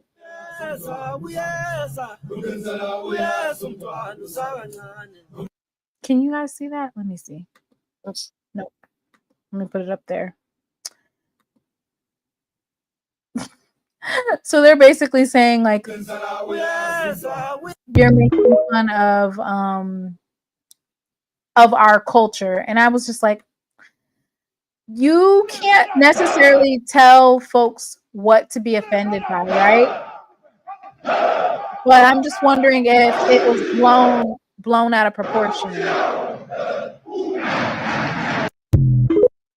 Yeah. So I don't know if it's something that was blown out of proportion, if it's bots. But since you said you don't really know that much. No, I don't really. I don't want to comment on that. Go ahead and start with American history. Yeah. I don't Bantus were involved as well. They only have smoke for Black Americans. Think about what's going on in America today and the main focus that this fits in what is being attacked and is destroyed. Oh, okay. Wasn't those people Black? Mr. Ford, are Africans, South Africans, the same as Black people? Are you saying they're all black, or do you Well, now differentiate between the way that they differentiate themselves, they call themselves tribal people. Now, that was DNA done on the group that I think they referred to them as coloreds. They had the same DNA as American blacks. And a lot of people have to understand, we're not related to all Africans. We're like the Ashanti, we're related to those people, the Igbo, the coloreds out of South Africa, and there's another. But that's a big controversy about that, because the DNA that we have doesn't match all African tribes. But some African tribes, it does, it matches. Okay. Hey Doc, how you doing? I'm doing good. What's going on, Mr. Ford? Hey man, how you doing? Man, I'm doing good. I went had to do my drug test today for my new position. Oh yeah, I remember you talking about that. So drug test. Yeah. I've been in leadership. I'm back in management again. So, congratulations. Yep. So thank you. So I pretty much am going to be working night shift at another store, but it's still through Walgreens. And I'd be 4 days on, 3 days off. I would have the weekends off. Oh, okay. So, Mr. Ford, do you know about Cairo, Georgia? That's where Jackie Robinson from. Yeah, that's 60 miles from where I grew up. Yeah, the syrup makers. That's where Jackie Robinson was originally from. The who makers? People know, they call them the syrup makers. That's one of the things they call the people down there. The syrup makers? They call them the syrup makers. Yeah, I know a lot. Yeah, definitely know about Cairo, Georgia. Yeah, definitely. That's not too far from Tallahassee. Oh, really? Yeah, that's not far from Tallahassee. But that's where Jackie Robinson was born. I was born by the river in a little tent. Yeah, that's where he was born. Just like the river, I've been running ever since. His mother got him out of there and took him to Pasadena, California. Damn! Do you know how far that is from back in the day? She put him on a train and moved him out to Pasadena, California. How long did that take? Like 5-6 days? I don't know how many days, but I know that's what she did. All the way to California? Yeah, because that's where he was born. Yeah, it was, I want to say that's Cairo, Georgia, Grady County. I think it's Grady County, but it's very close to Tallahassee. And you were asking about Tallahassee. Tallahassee really is an extension of South Georgia. Because, Florida, you got North Florida, you got the Panhandle, you got Central Florida, and then you got South Florida. And all of those areas are different. Mm-hmm. Oh, yeah. Yeah, because, with me growing up in South, well, us, Florida was everything.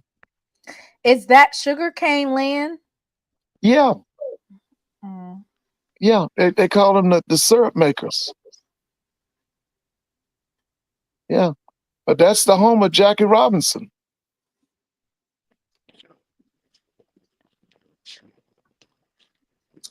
So tomorrow, you do know that Grambling has a save the date, right?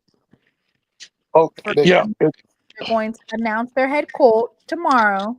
Oh, for the men? Yes. Okay. I think in the grand scheme of things, if we're looking at how Coach Jackson left and ended up at Alabama A&M, I think that this hire is slam dunk, right? Don't you think? I do too. Yeah, I think it's slam dunk. Like, for in the grand scheme of things, like that's a pretty good I think it's a good hire. Yeah. I think it's a good hire. Yeah. And by the way, Mr. Bona, I listened to Blue today. Blue was saying some really good stuff about Prairie View's program and, about Coach Jackson. He says that Coach Jackson has put the word out. They the 21 club and they want kids like 21 and above. Like transfers? Yeah, but I don't think he's too much worried about getting a lot of high school kids in there. He wants kids with college experience. I You told get you, kids, Mr. Ford, you got to get them. The year one, you got to get them folks developed and yeah, already built up. They got some weight on them. yeah, Year two, you start phasing in the freshmen, but you get freshmen from championship caliber teams. I don't know. I look at Coach TC's team for the blueprint and what he did. But I did see that, like, when we tried to bring in a lot of freshmen year one, that they didn't see the vision. You know what I'm saying? They weren't prepared to work their craft and stay behind a first string. They wanted to play now because a lot of times they tell you at HBCUs, you're going to play now. And right, so they entered into the portal and they left. And then year two, you see, okay, he is allowing freshmen to play. So you can win a spot as a freshman. You can win your spot to play. But if you look at where those players came from that are freshmen and how they're playing, they came from championship teams. yeah. Blue was saying he's been very impressed with Coach Jackson from day one. I'm sure he has all the JUCO and all of the high school because he's from that Texas area. So I'm sure Right. He's from the Texas area. Yeah, all of and the I told you they got this thing called 35 for 35. Did I tell you that? Yeah, you told me something about like Yeah, fundraising they wise. want to. Yeah, they saying they want to raise 350,000. Yeah. Yeah, Is that for the NIL or just for the program? I think that's for the NIL. It'll be interesting to see if the Prairie View faithful will coalesce around this coach because you I think cannot they are. you can't ask for wins. You can't ask for a program that's breaking down those barriers and winning and not have that support there, the support system, the fans, the NIL. I think it's very important. I think they're gonna give this guy anything he wants. I am, I've been watching Prairie View since the 80s. I'm gonna be honest with you. I've never seen them like this. They are worked Well, if up. you've noticed, he is very vocal on social media, right? Yes. And I think that's also one of the good things about having a personality as a coach is you're able to get people to draw to you, which it's an asset, especially in this day and age where you're really having to sell yourself to these players, to the parents. And so I think he's done a phenomenal job of reaching out to folks. Yeah, he's got those people excited. He's in because they hired him. Did they hire him in January? When did they hire him? No, they hired him in December. January. They had him in January. Listen, man, I'm serious, man. I have never seen Prairie View this worked up. I'm just talking about the family, the alums, because I've worked with some of them. Man, they got high expectations, very high expectations. So they recently had Prairie View Hall of Famer Alfonso Provo for coming out and speaking to the team. So he bought him in, and basically Alfonso Provo graduated in '96, degree in health, 2-time Prairie View Defense Player of the Year, 2024 Hall of Fame inductee for Prairie View football. And he works in residential commercial insurance. He lives in Cypress, Texas. So just bringing in those alums basically to build a network. That's great. Yeah. Right? Yeah, they worked up. They worked up. They ready to lose to those blue Bengal Tigers, huh? Yeah, I just think I don't think they're ready to compete with Jackson yet, but I do think I really feel that they could win the West. I think they win the West. So I made that statement earlier this week, and I said, and you know what? There's a couple of spring games this weekend that, you know, I want to say they still have some spring games that are going on this weekend. But I feel like when I said Jackson State is like light years ahead of some of these teams don't even know who their quarterback is going to be.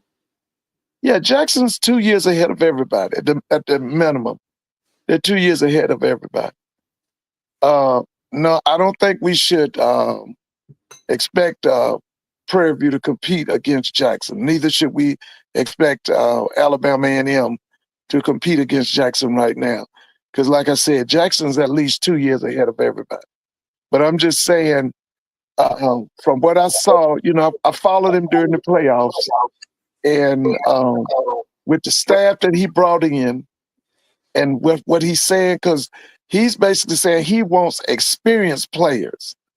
He wants players who have played, not practice guys, not, guys who red-shirted and blue-shirted and all of that. He wants guys that got film. I think that so in terms of being able to gain some players and then get them to stay and buy into the program, JUCO is definitely a great route in terms of getting experienced players. And then they've been playing in the grit and the grind of things. So then when you elevate to Prairie View, like, oh, this is nice. Because, Prairie View got those facilities. Yeah, Prairie View to me is a sleeping giant. They got more money than anybody. Like you said, they got a campus about almost 1,500 acres. They got money. They're in Texas. So it's time for them to be to come out of that deep sleep, because they are a sleeping giant. And I've asked people all of what would it mean for Prairie View and Texas Southern to be perennial winners. How long they been in the deep sleep, Mr. Ford? Oh, since now what's the name brought him out of? The guy that's at Virginia State, remember? But he left. What you know what I'm talking about? Frazier. Frazier brought him out of it, and then they had what's his name? Our guy, Florida A&M. What's his name? Willie Simmons was down there. But Willie only stayed, 3 years or 2 years? Where? At FAMU or at Prairie View? No, he was at Prairie View. I want to say FAMU snatched him up after 2 years, I want to say. I think so too. But he had remember 1 year he went like 9-2, I think. Yeah, so he went 9-2 1 year. He went 7-4, 6-5. So he did 3 years. He did 3 years at Prairie View. Prairie View, yeah. But I'm just saying, if you go back and look at Prairie View's history, you look back in the 50s, early 60s, they were dominant. And I think them days could come back too. That could come back. So now is a good time more than ever to talk about the transfer portal, because the spring games have taken place. For Jackson State had a spring game. And also there's a couple of players that entered into the transfer portal and they were unexpected. So, and who this was Jackson State? No, this is not Jackson State. So this is alleged, but allegedly David Wright, you remember that quarterback for Clark Atlanta? Yeah. Yeah, where's he He doesn't going? have any more eligibility, allegedly. Yeah, he gone. He doesn't have any more eligibility, allegedly. Okay.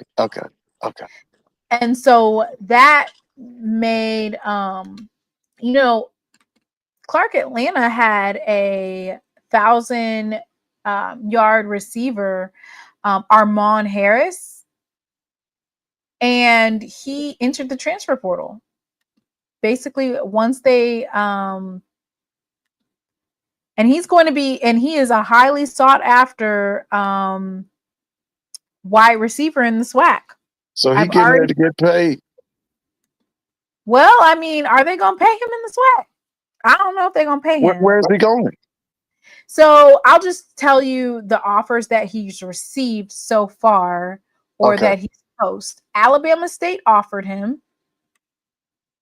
Mind you, Alabama State offered him, and let me see. Alabama A&M offered him as well. Okay. Yeah, so Clark Atlanta quarterback David Wright is no longer with the Panthers.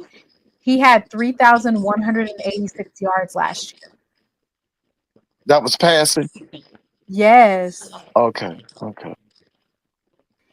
So Armon Harris had 1,005 receiving yards.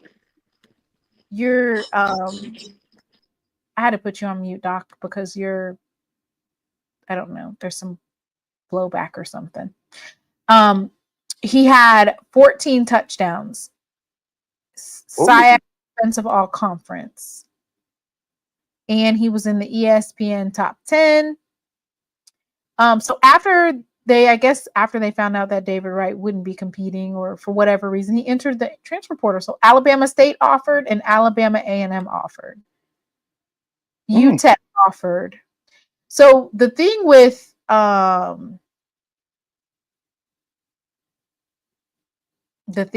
us is, man, we so stacked at wide receiver. I said, y'all go ahead and snatch up this receiver, right? But if you're going to do it, make sure that you have a decent quarterback. Yeah, because all of your wide receivers at the beginning of the season got hurt. They all back, right? That Rico Powers is back, and that Fabian McCray back.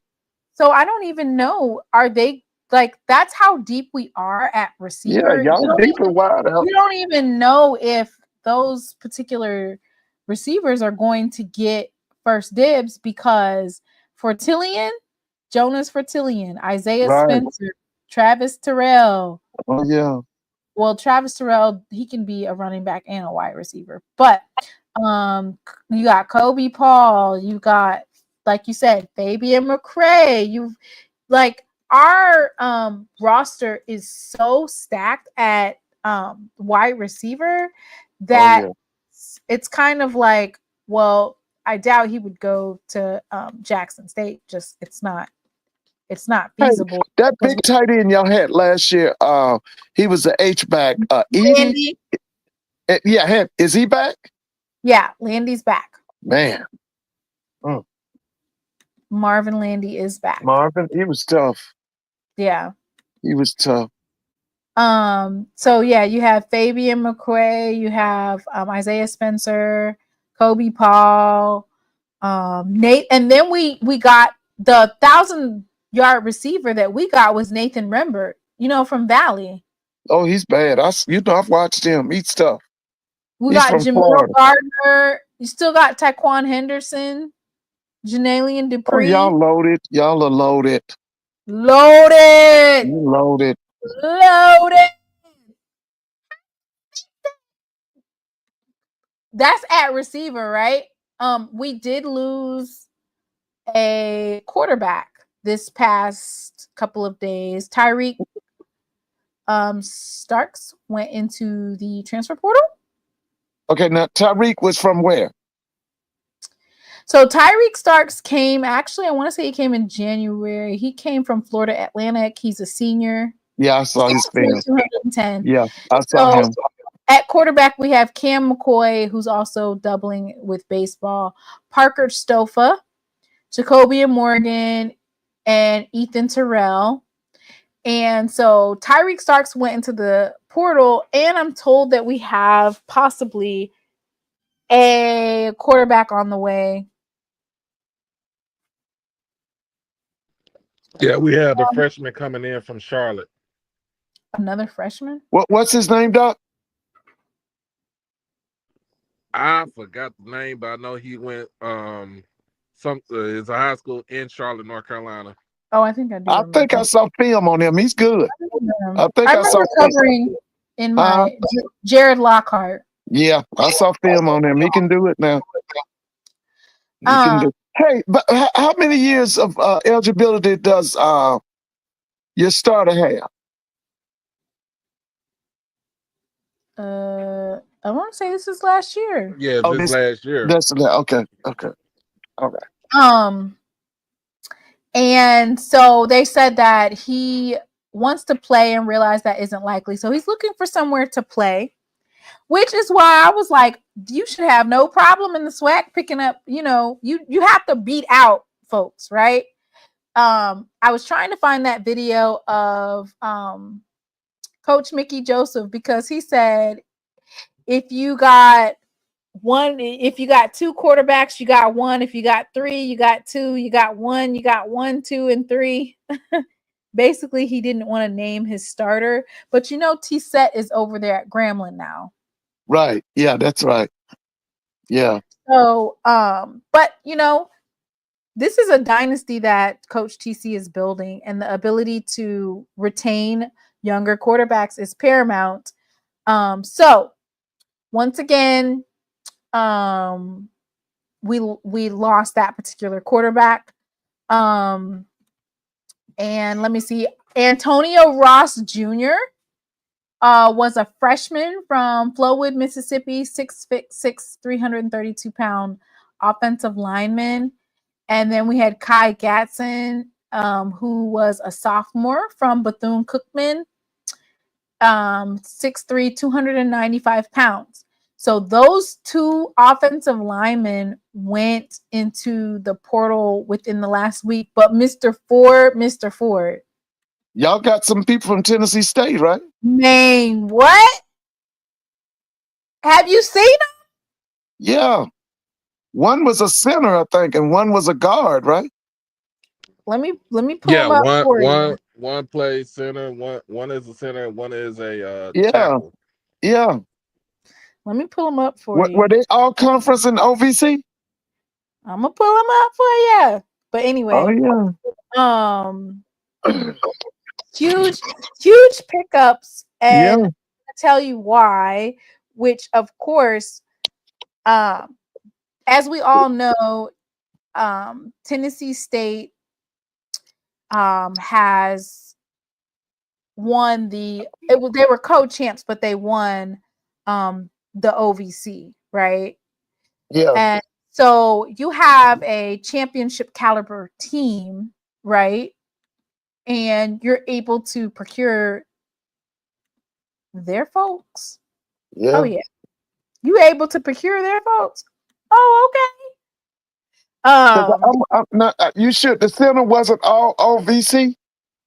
No, so one of them is a redshirt freshman. Okay. So Ace, but I will say this, and I can say this with pretty confidently, which is that Coach Ramirez does a phenomenal job of developing the offense. Yes, he does. Yes, he is. Mm-hmm. No doubt about it. So that's Ace Meadows. Ace Meadows is 6'7", 300 pounds. He's a center. He's center guard. It just says offensive line. He's not going to be a center that damn tall. 6'7". No one of them was the center. Now, what's his hometown? Where's he from? Trenton, New Jersey. Oh, he's from Trenton, New Jersey. Yeah. Oh, okay. Yeah. But he's definitely not the center. Not at 6'7". I don't think centers are that tall, are they? They're usually. Depends, baby. I used to like tall. Well, my thing was I like centers that can pull both ways. You know, I like I mean, tall, lean centers. This is the thing. Like, the coach does a phenomenal job, of course, of basically coaching them up. As you know, like he was able to get Texas Southern to have the #1 in rushing in the SWAC. Now, Mr. Mona, y'all had a center at Jackson, Coach Prime's last year. What was his name? You talking about Evan Henry? No. Evan was the right guard. He was the center. Evan didn't start right guard until basically this past this season. guy was his name Zach something? Zach Bree? Or Zach Bro? Bro, I remember, yeah. He was a clinic at that center position. He came from ULM. Oh, he was listen, let me tell you something. He was a clinic. He was well oiled. He was well trained. He was fundamentally sound. I loved it the way he played that center position. So his name was Zach Bro. What was his name? Zach Bro. Yeah. Listen, that guy was an All-American. Now, I don't know if he made it, but he was an All-American. He was an All-American. Yeah, the center. He was the truth. Because I know what a center's supposed to look like. I worked a little bit with offensive line. That guy was a clinic, man. He was a clinic. And, you know, folks will always say, which I agree with you 100%, which is you don't know really what you have until you have it. But I do want to go ahead and announce this other young man. His name is Alex Valbuena. He is 6'1", 295 pounds, and that's probably who you're speaking of in terms of talking the center position. Right, because he's yeah. So that's probably who you're talking about is Alex Valbuena, 6'1", 295 pounds from Antioch, Tennessee. And he has how many years of eligibility left? Let me look him up. Alex Valbuena.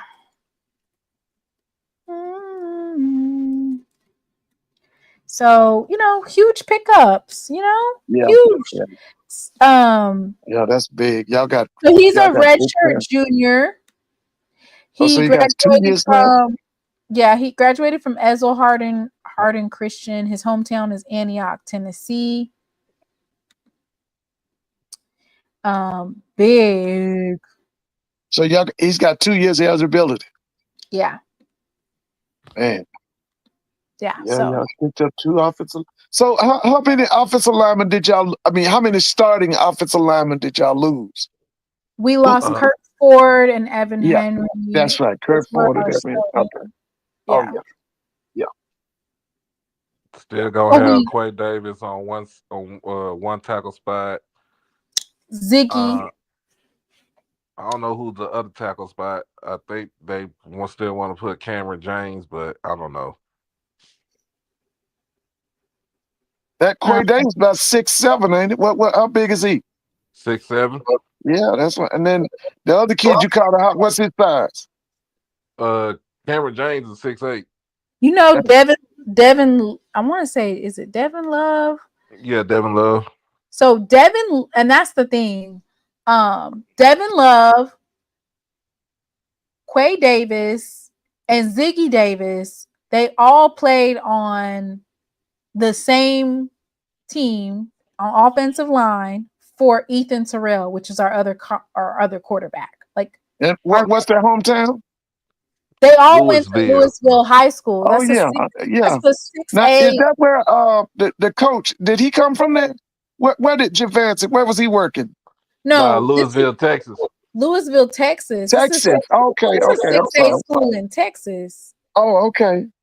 Yeah. So they were together for upwards of 3 years, 3+ years already working together in terms of Devin Love, Ziggy Davis and Quay Davis, right? Quay came first, and then his brother and Devin Love came. Devin Love was the 3-star that they flipped, and Ethan Terrell, of course.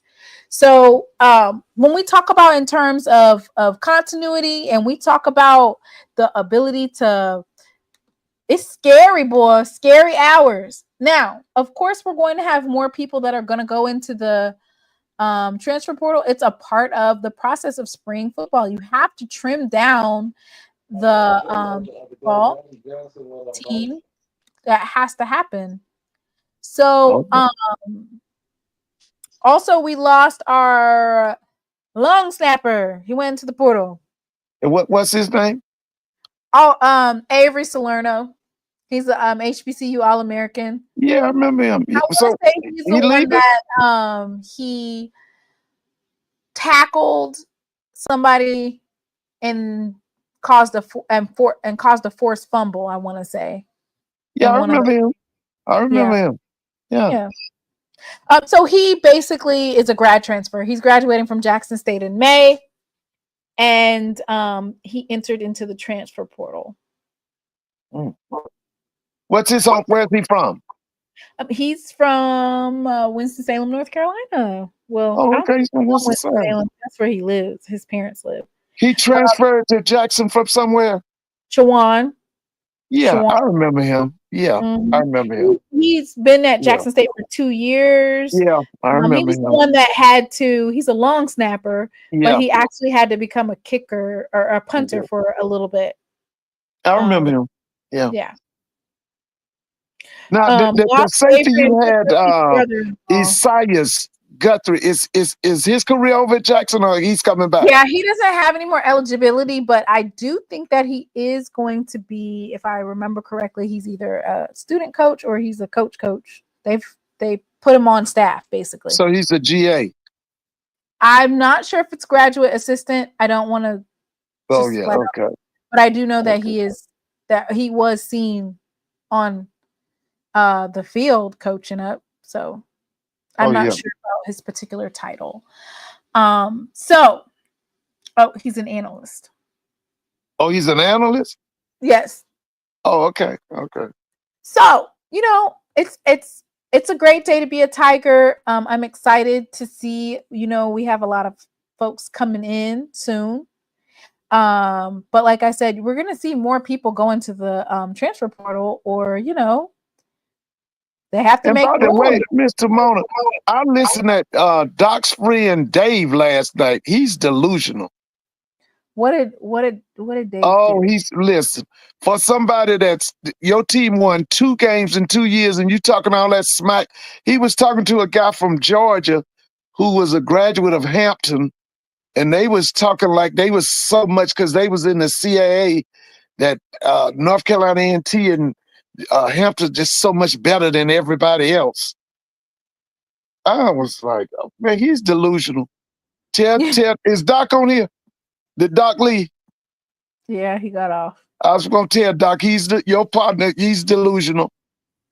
So don't be shocked if A&T win about 3 to 4 games again. I mean, 4 games is better than 1. You listen, you right. Because they won, one last year, right?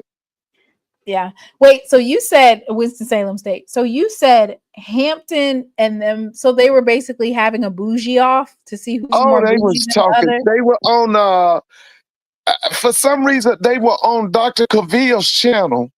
Mm-hmm. And I saw Dave, and I said, let me stop and listen. And they was going back and forth. I wanted to say, Dave, y'all done won 2 games in 2 years and you running your mouth? Why are you being on Dave? Don't, because he being delusional. Listen, you won 2 games in 2 years. Guess what? You shouldn't be talking. You shouldn't be talking. Now, them A&T folks don't like when you talk about their program, boy. Yeah, they got to get it right. They be going down some blood, honey. Let me say this. Let me say this to the A&T folks. Take your ass back to the MEAC.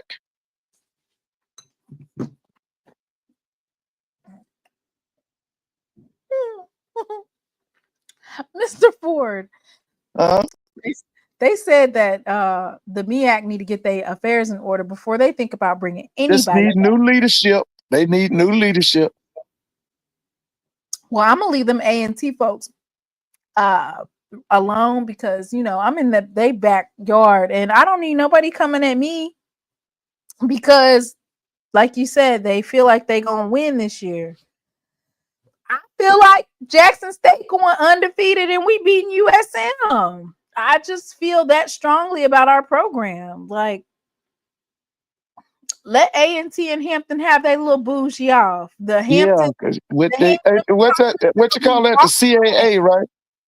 Yeah, they having a Listen, I was wondering when they was gonna have a rough in the CAA or when they were gonna have a battle with other CAA schools, because you never see them beefing with like a Elon or a William and Mary. You don't never see them beefing with them or going back and forth. You know how like Jackson State will go say something to Southern or FAMU. Well, we don't really say stuff. Alcorn, we'll like go back and forth with in a tit for tat. You never see them going tit for tat with William and Mary. They're gonna let y'all know that they won 4 Celebration Bowls in the catch up. Yeah, that's right. They're gonna let you know that now. Until you win 4 Celebration Bowls, y'all need to be quiet. That's what they say whenever you say y'all only won 2 games in 2 years. They're gonna say we won 4 Celebration Bowls, catch up. Yeah, okay. No, Mr. Ford? Yeah, now what are they gonna win in the CAA? They're doing really well in track and field, Mr. Ford.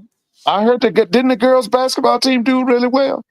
So the girls basketball team won the conference, but they lost in the tournament. Oh, that's right. Okay.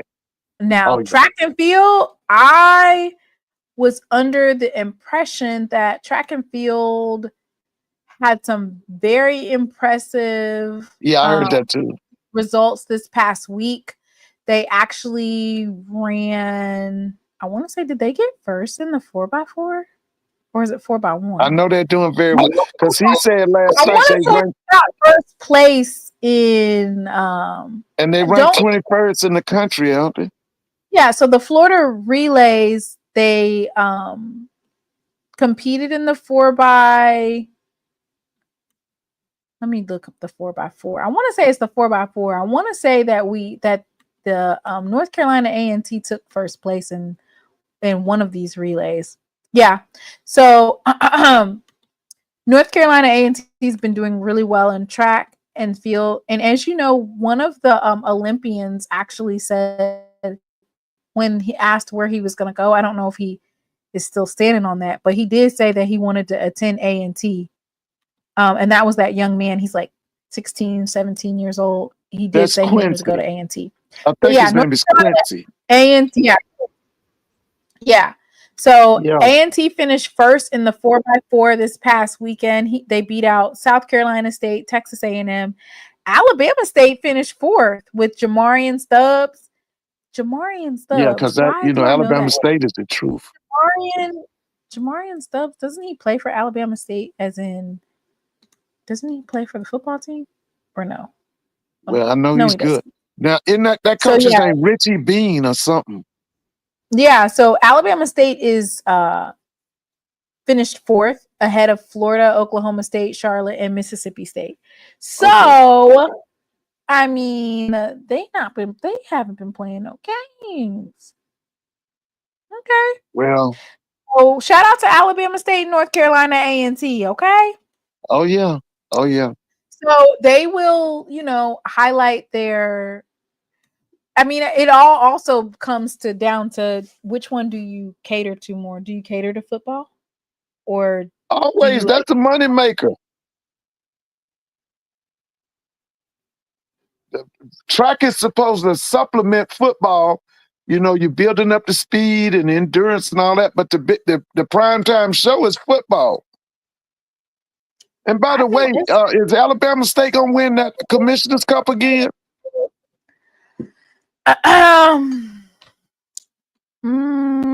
win it every year. Well, we got something to say about that. Who's leading it now? I want to say, didn't Southern? Southern should be winning. Southern's leading the Commissioner's Cup. They should be. They won basketball and in both men and women's. Yeah, you're right. That's right. So Southern should be leading. Yeah. Now they should be, but you know. Yeah. But that Alabama State, you know, they do it, man. They try to win that thing every year. I want to say they did win regular season. They did just win something most recently. Hey, did they name a new women's coach at Alabama State? You know, Miss Jackson is out. No, they have not named for Prairie View or for Alabama State. They haven't named for either one, right? Okay. What do you? Miss Jackson was there for many years. Yeah.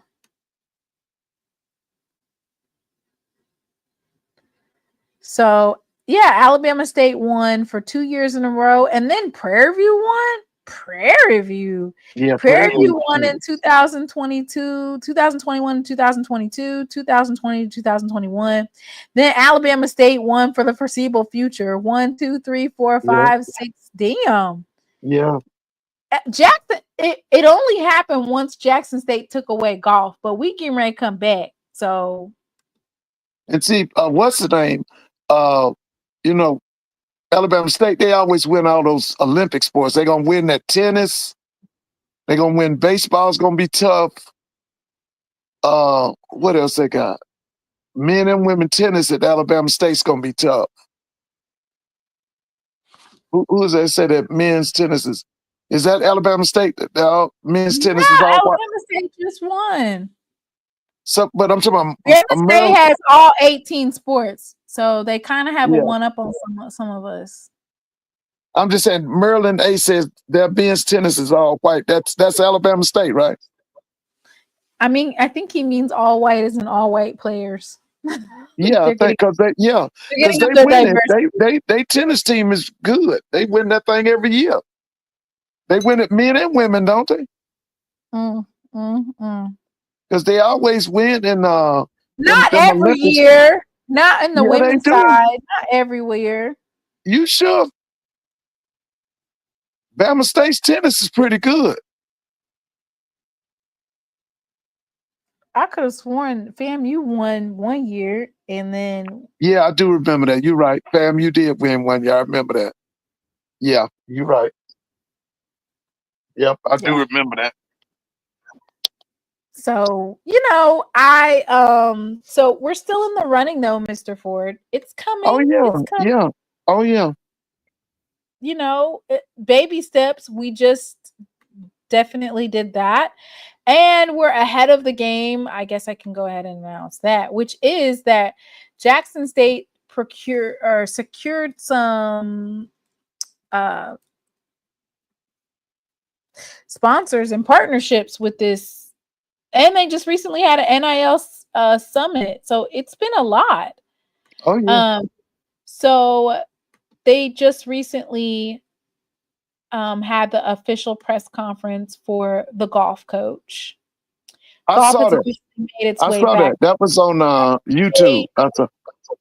And by the way, Mr. Mona, are you coming to Tallahassee when FAM and Jackson play? Absolutely not. Absolutely not. No, absolutely not.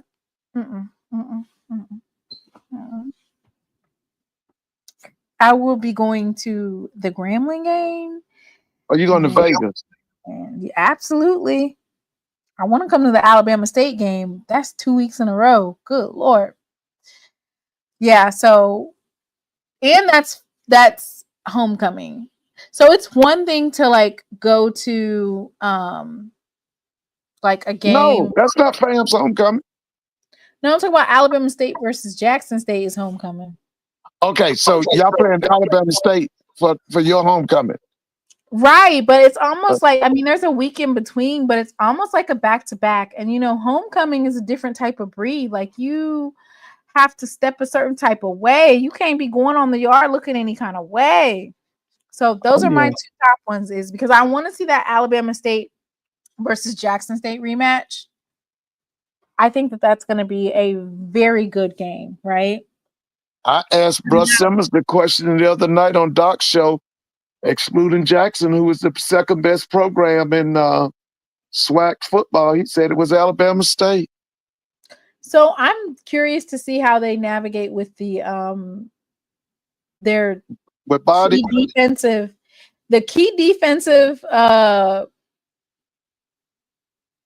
coaches that left, right? Oh yeah, 2 of them left. And then I'm not saying that Andrew Body is QB1, but I think he is. That's a dangerous precedent to set, right? But I'm gonna take that, Mr. Simone. Defense ain't gonna be Alabama State's problem. They always play good defense. Offense is always their problem. Offense is always their problem. Oh, well. They offense coordination is always terrible. Mr. Ford, they said Body is still rehabbing. For real? He done crossed Kappa and everything, but he is still rehabbing. Listen, y'all better recruit some damn quarterbacks. They played their spring game, right? Have they had their spring game? Yes, they did. Okay, did he look good? He's still rehabbing. They said he looked good. Yeah.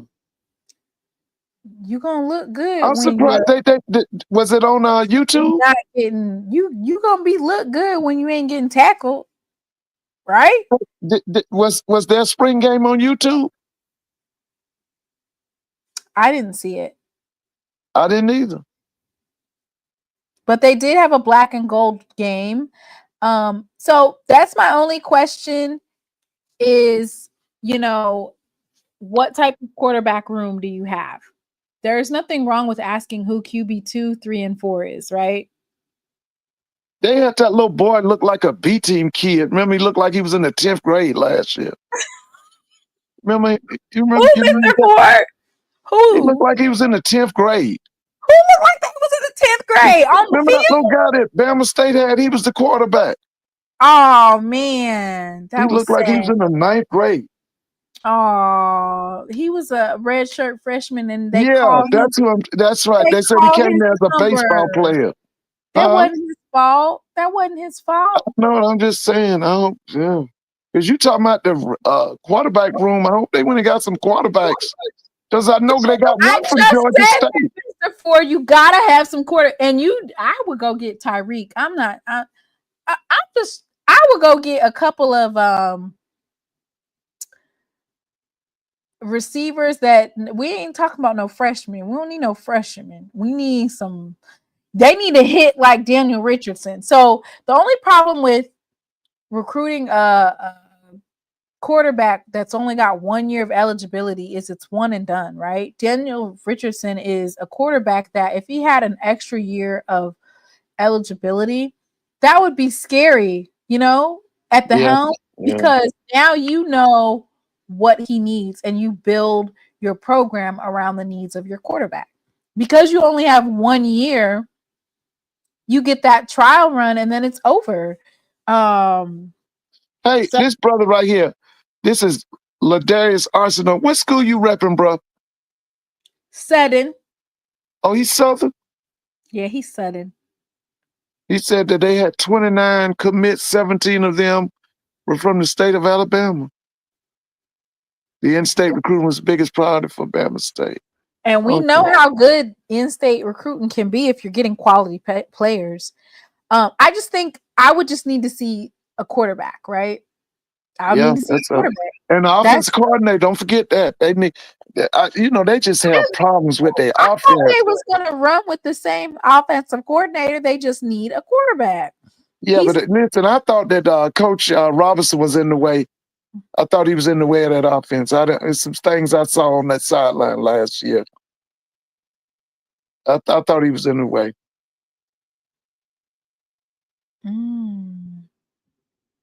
Hey, bro, Ladarius, what years you at Southern?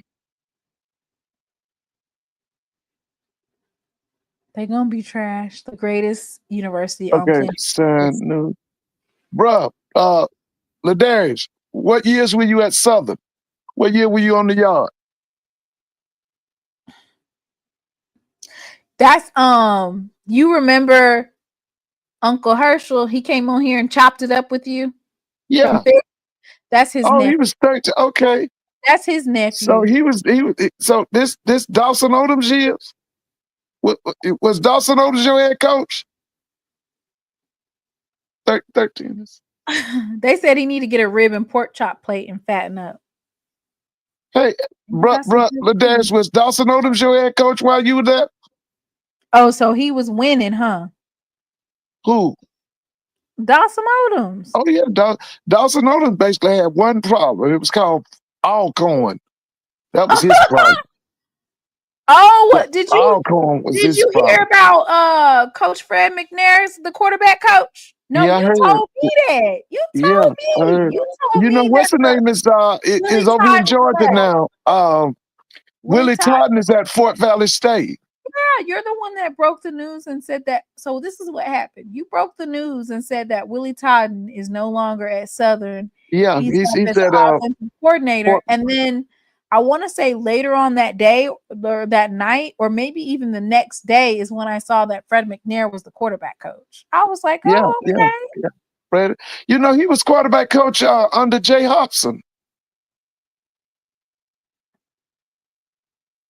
Yeah, Stock Talk David. Yeah, he's still the OC. Is Mark Fedrick still the OC? Didn't you say he was a running back coach? He's a running back coach and a recruiting coordinator. Ain't nothing about him the OC. Nothing.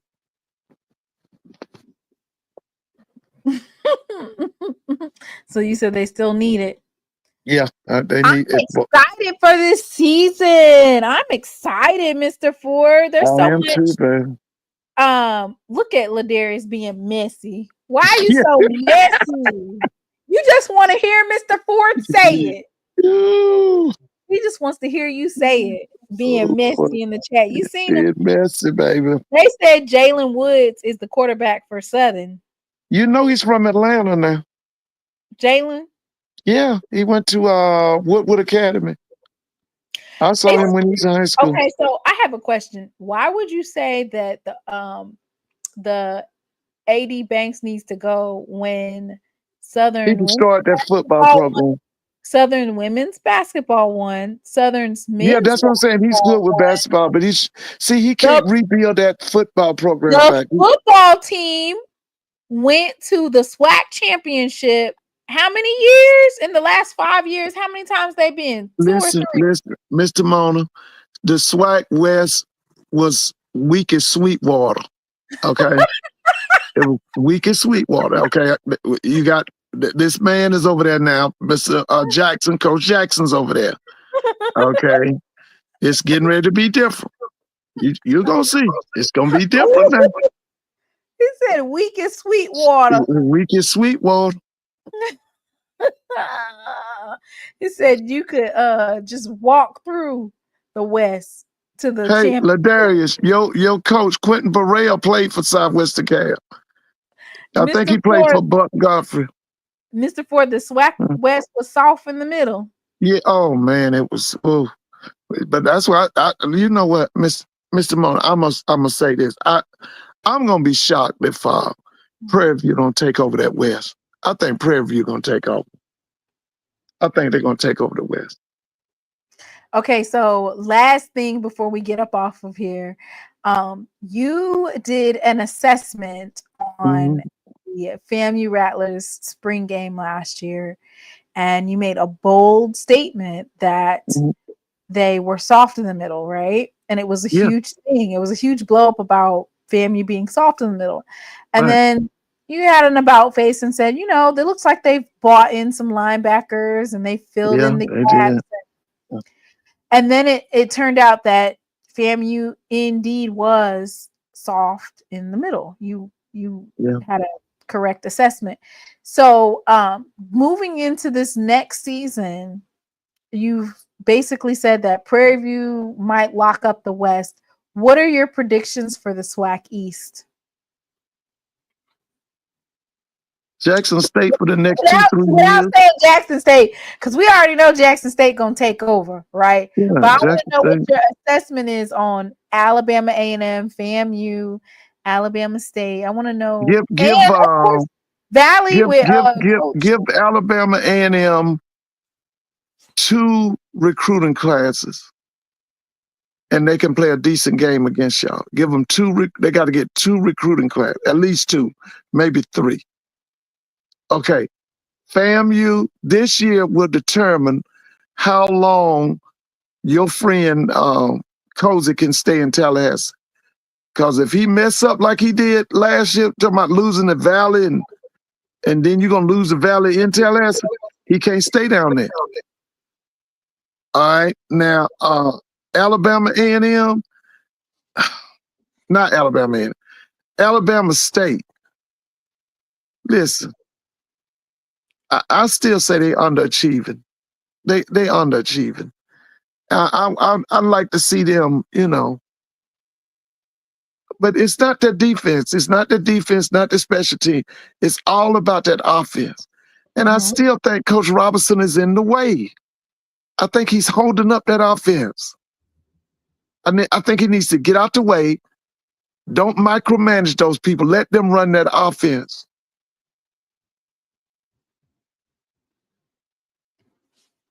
Hey, you know what? Is that resilient? Yeah. Listen, I sure hope I can. You know what? I know that game's going to be on television, but I would definitely like to see that game in person. On television. You know they're going to show that. You know that's going to be the way that's they going to play. be Tiffany and Jay. FAMU's playing us playing FAMU is like us playing Valley. Why you say that? After FAMU lost to Valley and Prairie View. Yeah, listen, that game's going to be a sellout. Man, it's going to be people all over the country coming to that game. Man, I wish I could be there. Huh? How they going to fix it, Mr. Ford? How they going to fix it? I can tell you what, that boy, listen. Willie go! But let me tell you something. When Jackson State comes to Tallahassee, they better be FAM better be in the running for the SWAC. Because if they don't, somebody gonna be on the listen. Somebody got to leave. Somebody got to leave town. When Jackson State comes to Tallahassee, they better be contending for the SWAC East. If not, it's gonna be a problem. I'm telling you now. Prairie View? You lost to Prairie View? Lost to Prairie View. They lost to Prairie. Wait a minute. You ain't Coach Quinn to BC. They trying to get rid of our defensive coordinator. He whooped up on 35 points on who? 35 points on who? Man, listen. I know one thing. Cozy better have them boys undefeated when Jackson State come to Tallahassee. Let me pull up so Braxton did you was resting. So let me pull it up for you so you can you over here talking big boy talk over there. So let me pull it up for you. And before we go, we're gonna go over it. Wait, see, I'm smoking dope. I'm smoking dope. You need to leave that dope alone. Shoot, I know one thing. He better not listen. Because Alcorn come to them for their homecoming. He better not let Alcorn beat him on that homecoming. Listen, I'm telling y'all now, he better not let Alcorn beat him. And he better not let Alabama, because Alabama State got to come to they got to come to Tallahassee. No, I'm sorry.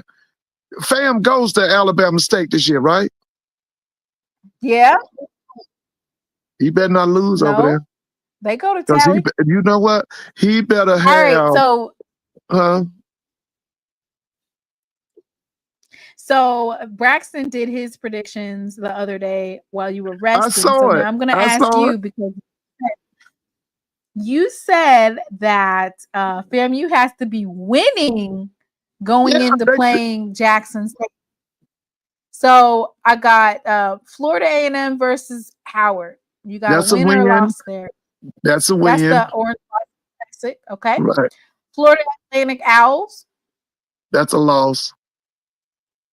Albany State Golden Rams. That's a win. They got a bye week, Mr. Ford. You got them winner Yeah. or losing the bye week? Oh, girl. They better rest up. Now, who they got after the bye week? Alabama State. Listen, they got to beat Ooh, Alabama Brad. State. They got to beat Alabama State in that, what is it, New Hornet Stadium. They got to beat them people. I'm telling you No, now. they Alabama State gonna be in Bragg. Oh, Bama State comes to Bragg? Yes. Wait, yeah, that's a win for FAMU. Okay, then they go to Valley. It'll be in Mississippi. They better listen. They better exact some revenge. They better exact some revenge on Valley. That's what they better do. They better go on a revenge tour. Yeah, they better not be close. North Carolina Central's trying to draw blood. You done took all their coaches. Where's that? That's Tallahassee or that's Durham? In Tally. That's gonna be a big game. No, it's what's the date on that? October 11th. That's gonna be a big game. Listen, they done took all their coaches, so you better win. Yeah, that's what I'm saying. Two of their coaches, you better win. What you think of it? You know, North Carolina Central put 66 points on A&T last year. A&T was a high school team. You can't even measure. You can't measure. That's what I said. Why are Dade and them doing that? That's why I said Dade and them delusional. They put 66 points on them and they still talking.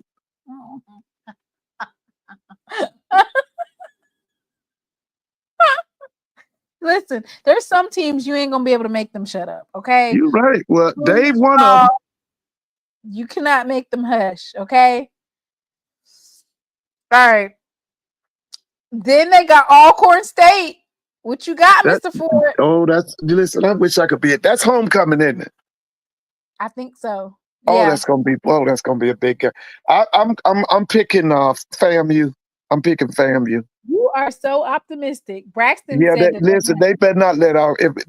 Listen, if he lose homecoming, man, please, they gonna act up down there. Quarterback club ain't gonna be the same, huh? Them old people gonna act the fool. Okay. So then on October 25th, they go to Sutton in Baton Rouge, Louisiana. Yeah, they gonna whoop Terrence them. They gonna beat Terrence them. You know that. You think so? Terrence ain't playing. They gonna beat Terrence. They gonna beat Terrence them now. They gonna beat Terrence them. Jackson State, the Built Bragg on November 1st. Yes, baby, that's gonna be it. National television, man, that's gonna be something, boy. Oh man, but you know what? That's a loss. Belt. Jackson gonna put it on them. They ain't ready for that fight. Did somebody put in your chat? Didn't they say FAMU signed 30 players or 20? What? Somebody said it. Said 30. Ladarius said that they signed 30 players. 30 players. For National Signing Day. But Coach Cozy did say that last year he started at a deficit. This year they had 90 plus players. I heard that too. I saw him when he said that. You saw that, right? So yeah, it's different when you have folks that are already here and you're just building up off of it. Yeah. So the folks from Southern say it's belt to ass when they come to Baton Rouge. When they come to Mumford, they get about to. It could be, but y'all ain't got no offensive coordinator. It could be. Y'all ain't got. Listen, Southern. You know, y'all my homeboy, but y'all ain't got no offensive coordinator. Oh, what you mean they ain't got no offensive? They ain't got no offensive coordinator. They ain't got no offensive coordinator. Damn. Southern, y'all ain't got no offensive coordinator. Y'all ain't got no offensive coordinator. Why So they we ain't got got about no 10 minutes. offensive We got coordinator? no offense coordinator. So don't even try. Ladarius said, "Let's give him a shot, Mr. Ford." Okay, we gonna see. All right. Stock Talk David says, "I think Coach Fred will have a say in Southern play calling this year." Oh, he will. As he's the quarterback coach, right? He will. Yeah. Yeah. But Them Y'all ain't UAPB Lions. listen. Terrence them ain't fooling nobody with Mark at that offense coordinator. You know what I mean? You done talked about this now. They ain't fooling nobody. Them UAPB Golden Lions. They ain't ready yet. They ain't ready.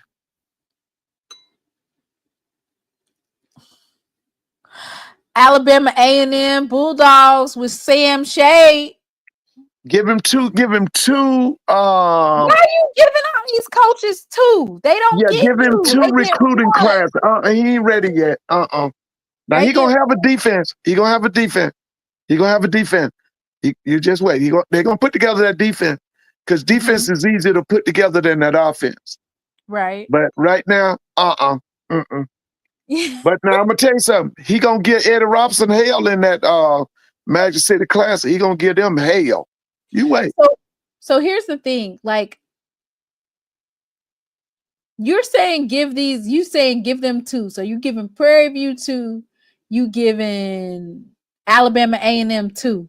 But Yeah, if they got to get two recruiting classes in there. Two recruiting. So the standard is two recruiting classes Celebration Bowl. That's the standard. Yeah, now let me tell you something. I think Prairie View is gonna compete for the SWAC quicker than A&M will. Because of this philosophy from what I listened to Blue today, and Blue was talking about Jackson. And he was saying that Jackson said Prairie View is going to be 21 and over, meaning, he wants older players. Now, I like that. That's why I say I think he'll compete for the SWAC quicker than A&M will. So Whitley wants to know, does he have the same timeline that you gave the preaching mailman, Mr. Ford?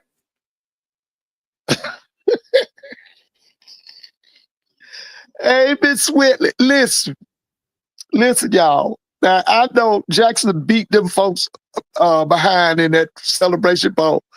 But now, listen, Chittisberry did a good job. Chittisberry did a good job. He was just too small. He was scored one touchdown. Yeah, he couldn't listen. He did well the whole season. He just couldn't compete against Jackson. He was too small.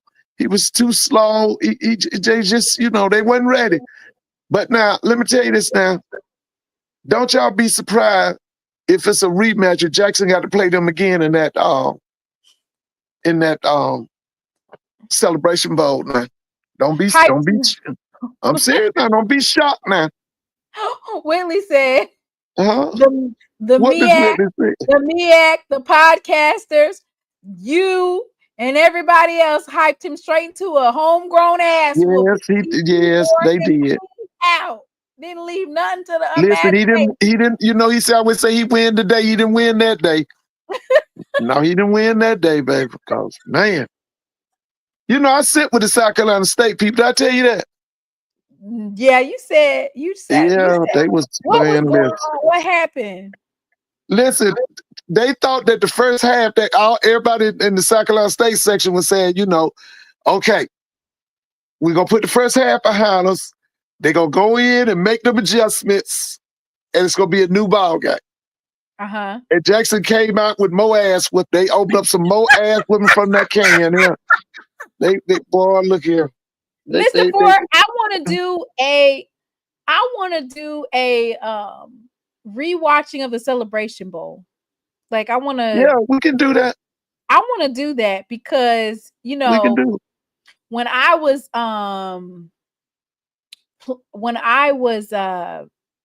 working, so and then I was up in the press box, and the press box was really nice, but basically what I'm saying is I had so much stuff going on, and then when I saw certain plays, I could not make any noise. I could not make any noise. Like I couldn't have any expression. Like when Travis Terrell, that was damn near the first or second play, wasn't it? Or that was it was they Terrell ran 3 all the way plays and then they punted. They punted and he returned it. And he did a flip, and I couldn't scream and holler and yell. I just was over there like, I went and looked at Kobe. Kobe over there looking like it's gonna be a long day. Yeah, baby. Then the folks up in the press box, I'm not gonna name them, but there were some folks from like the MEAC and stuff, and they just had a long face, boy. Listen, listen. Yeah, we could do that. You can present it on. You can put it on right here so we can see it, right? Yeah. We'll just rewatch the game. Yeah, we can do that. Just let me know when you want to do it. Unmonetized, but yeah, we can play the highlights and just go through it. And I really want to do that. It'll be like watching it all over again. So I'm excited about that. Listen, I still think they the team to beat over there. South Carolina State? Yeah. They lose Aaron Smith. Aaron Smith, the linebacker, he's going to the NFL. I want to say they lost a couple of other people too. They lost one of their running backs to a Power 5 school. They lost a couple of pieces. But listen, I'm gonna tell you something. Don't be surprised. Don't be surprised if it's a rematch. Don't be surprised. I feel like Norfolk State is taking it. Have you seen their quarterback throwing it? He was you're talking about the kid. Is that the kid from USF? I don't know where he was from. I just seen him throwing it down the field, and I said, "Ooh, hello." Yeah, they got. I know they went and got some players. Now, did he sign 30? How many players did Vic sign? I don't know. I have to look that up. But behold, the green and gold for real. I was like, yeah, "Oh, this is." But listen, let me say this: there, Mr. Mona, in the MEA, South Carolina State is on the throne, and until somebody knock them off, I'm going with South Carolina State. They only had to knock off North Carolina Central last year. Let's just keep it a buck. Morgan State did not have an offense. Yeah, they have offense. I don't know what happened from Celebration Bowl to that year, but they just kind of fell off. Doc said they need an offense coordinator because Larry Scott was calling the plays. The head coach was calling the play. Well, I don't know what happened, but it seemed like from first of all, they got their ass whooped in the Celebration Bowl. Let's just start there versus FAMU. Oh yeah, and then they just couldn't get it together like they had it. North Carolina Central was out for blood, but like you said, South Carolina State, they had that standing. That particular game was on Halloween night. I'll never forget it. I watched it. It was a Thursday night. I was out there taking Braxton trick-or-treating, and I was like, dang, I need to watch this game. Boy, yeah, it was a good game. It was a very good defensive game, right? But South Carolina State split out. And you have to think about it. They only had to beat. You knew you was going to blow through Norfolk. You knew they wasn't going to do nothing. You knew Delaware State wasn't going to do nothing. You knew that Morgan State wasn't going to do anything. You only had to beat one team, really. 1.5. Howard and North Carolina Central. This year, Norfolk State and Delaware are players. Now, I'll say that Norfolk has a better chance than Delaware State, but they're all in the running now. Yeah, but they got to knock them people off that listen. You got to knock that Chinnisberry and them off the throne. Michael Vick had 30 players to the Spartan football program on National Signing Day. And Mike Vick, his coaching staff is this. Oh, yes, he got a serious coaching staff. Some really now, good. Listen, them players that Mike Vick signed, were they transfers or were they high school kids? I seen a lot of transfers. I seen some quality transfers, some players with some playing time, like you said, right? Yeah. Yeah. And then Delaware State had some quality players coming in too. I saw that. I saw that too. So what I'm basically saying is, whereas you only were competing against 1 to 2 teams, now you have there's only 6 teams, but you have the full 6 in play. Whereas you only had North Carolina Central to beat, and it was down to the wire based on a couple of calls and a couple of plays was the determination on who was going to go to the Celebration Bowl. Now it's wide open. I'm excited. Well, listen, do you want to be the commissioner of the MEAC? Because I'm trying to find them a commissioner. Who, me? Oh no. Yeah. And then I would be your special assistant. No, you can put me on as a advisor, or That's me. I'm more of an advisor type. I'm a special assistant. 22 mid enrollees at Norfolk State and 8 high school seniors. Oh, I like that. Last but not least, of course, you didn't say it, but we got Bethune-Cookman in the Florida Classic. Who you got? Wait a minute. For FAMU, because we didn't finish. They gonna beat. I mean, Bethune-Cookman ain't their program is all messed up. They got to get Woody up and down there. They got to go get some. Wait a minute, Mr. Ford. Yeah, well, you know what? What about Bethune-Cookman going and getting that guy? Remember the guy they had? They was really winning a lot. Remember the guy? He had a son play for Alabama A&M. What was his name? I don't know, but why? Brian Jenkins. How about Bethune-Cookman going back and getting Brian Jenkins? Listen, let Woody have his year. No, he got to go. What? How many years is this? It's 3 years now, too. 2 going into 3. He got to go. He got to go. Okay, so to his point, Coach Wild about 80 years old now, isn't he? That's been Shine. Shine got to be 80 now, isn't it?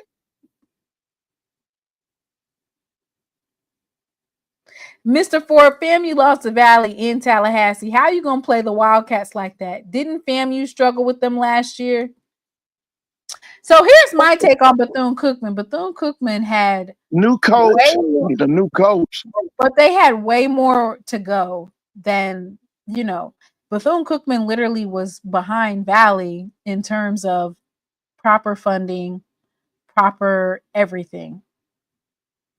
Listen, the guy that's running that program down there, his name is Reggie Theus. He's the athletic director. Reggie them need to go on and get some. Let that man play out this year because he ain't gonna do nothing. Let him go, and then bring somebody in there. Bring somebody in there, Bethune-Cookman, because you can listen. Bethune-Cookman is in Middle Florida. It's in Central Florida. It's athletes all over the place. Like I said, go get that guy Brian Jenkins back. Where is he at? Mr. Ford, the season hasn't even started yet, and you already over here hanging up. Oh, Woody got to go. He got to go. If he stay down there, he gonna kill the Florida Classic. He got to go. Listen, I feel like he's got it this year. That's what I feel. I'm waiting to see. If not, he need to move on. Like I said, go get that guy. They know who I'm talking about. That dude was named Brian Jenkins. Go get him back. Where is he anyway? Rashawn Mathis to BCU. Yeah, I remember him. He played for him. He was in the league for many years. I remember him.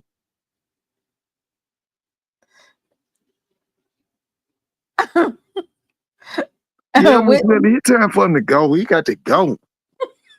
Because Bethune-Cookman should be competitive.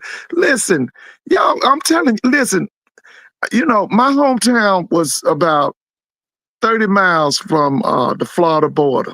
Okay, so we always knew a lot about Florida.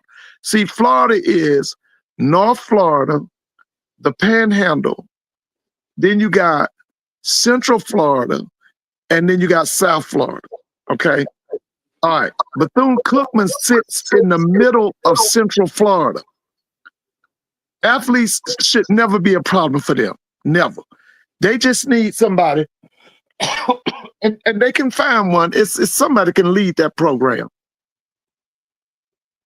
Somebody can Lord, lead that Mr. program. Moore being messy, talking about Bethune-Cookman needs Jackson State's defensive coordinator. I know, Whitley, we getting up off of here. Mr. Who Moore, he you talking about? He gotta talking go about to work Quinn? tomorrow. It's midnight. Yeah, they've been trying to get our DC up out of there. Let's go get you up out of there. Let's go get you up out Listen, of there. so they want to weaken y'all. What? So they Yeah, want they to get know him it's out gonna of be belt town. to ass. They know it's gonna be belt to ass this season. A homegrown ass whooping. I said, bring back Brian Jenkins. Score Bring him 35 back. points on who? Huh? Score 35 points on who? They talking about Bethune-Cookman gonna score 35 points? No, that's what Mr. The mailman thought he was gonna score 35 points on Jackson State. Man, please. At the Celebration Bowl. Score 35 points on who? Man. Listen, I'm fit to go to bed, girl. I I'm said, going to bed too. when you coming back? Saturday. Okay. Okay. All right. Yeah. That's probably when we watch the Celebration Bowl. I like that idea. Yeah, we'll watch Celebration Bowl because I done watched it 3 times. Yeah, I want to watch it again so I can scream and holler. I watched it 3 times. And every time I watch it, guess what I say? What? They beat the shit out of South Carolina State. Every time I watch. Oh, dang. Oh, wait a minute. Wait a minute. They did what, Mr. Ford? Beat the shit out of them. It look like every time I watch it, the beating get worse. Man. Listen, I'm gone. Bye, Miss Whitley. I'm gone. Listen, y'all take it easy and see y'all on Saturday now. Yeah, did y'all even pinch him? Huh? Did they even try to pinch him? Did they pinch him, Mr. Ford? Oh Lord, they beat them, man. Like I told you, I watched it 3 times. Listen, y'all have a good night. I'm gone. Good night. Oh. In the words of my great friend. Hello. Welcome back to Lessons with Kobe. Today, we will be learning the term belt to ass in sign language. First, we're going to break it down. Stay with me.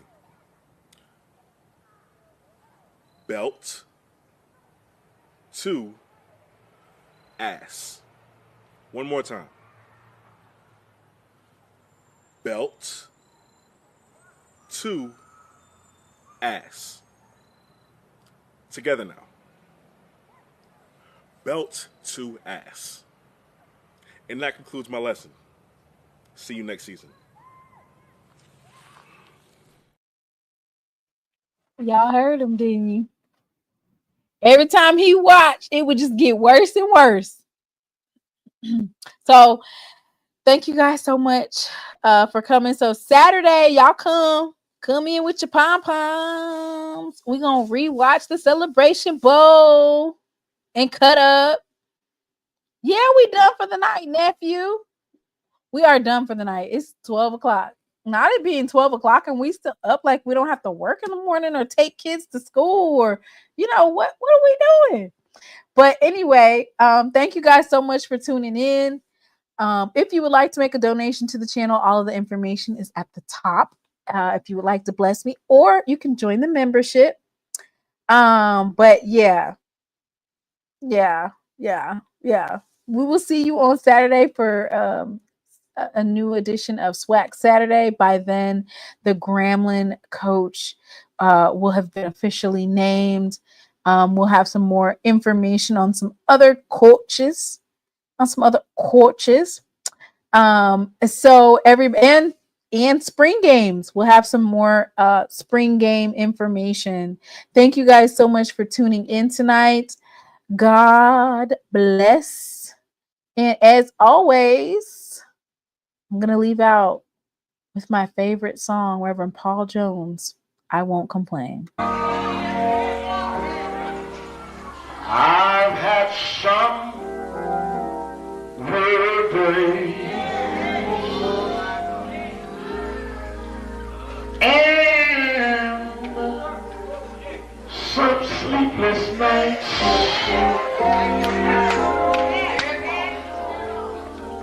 But when I look around and I think things over,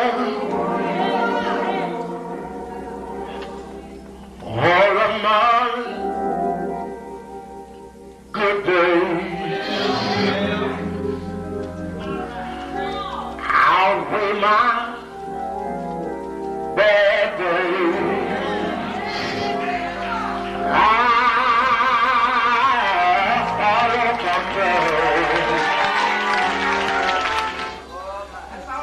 the clouds hang low.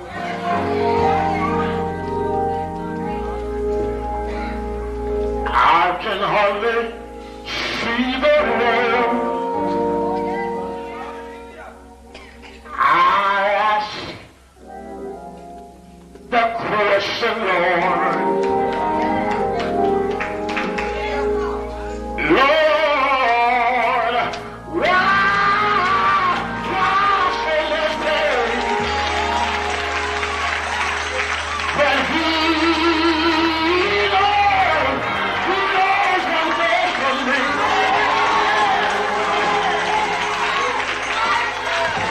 Although my weary eyes, they can't see,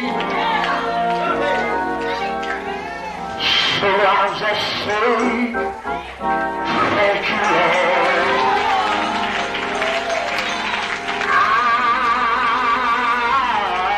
I won't complain.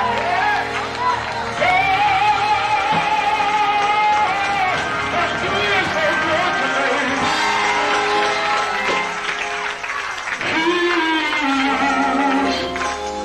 He's been good to me. More than this world all you could ever be.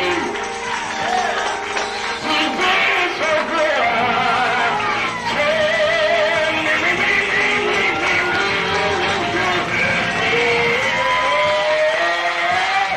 But He knows one thing for me.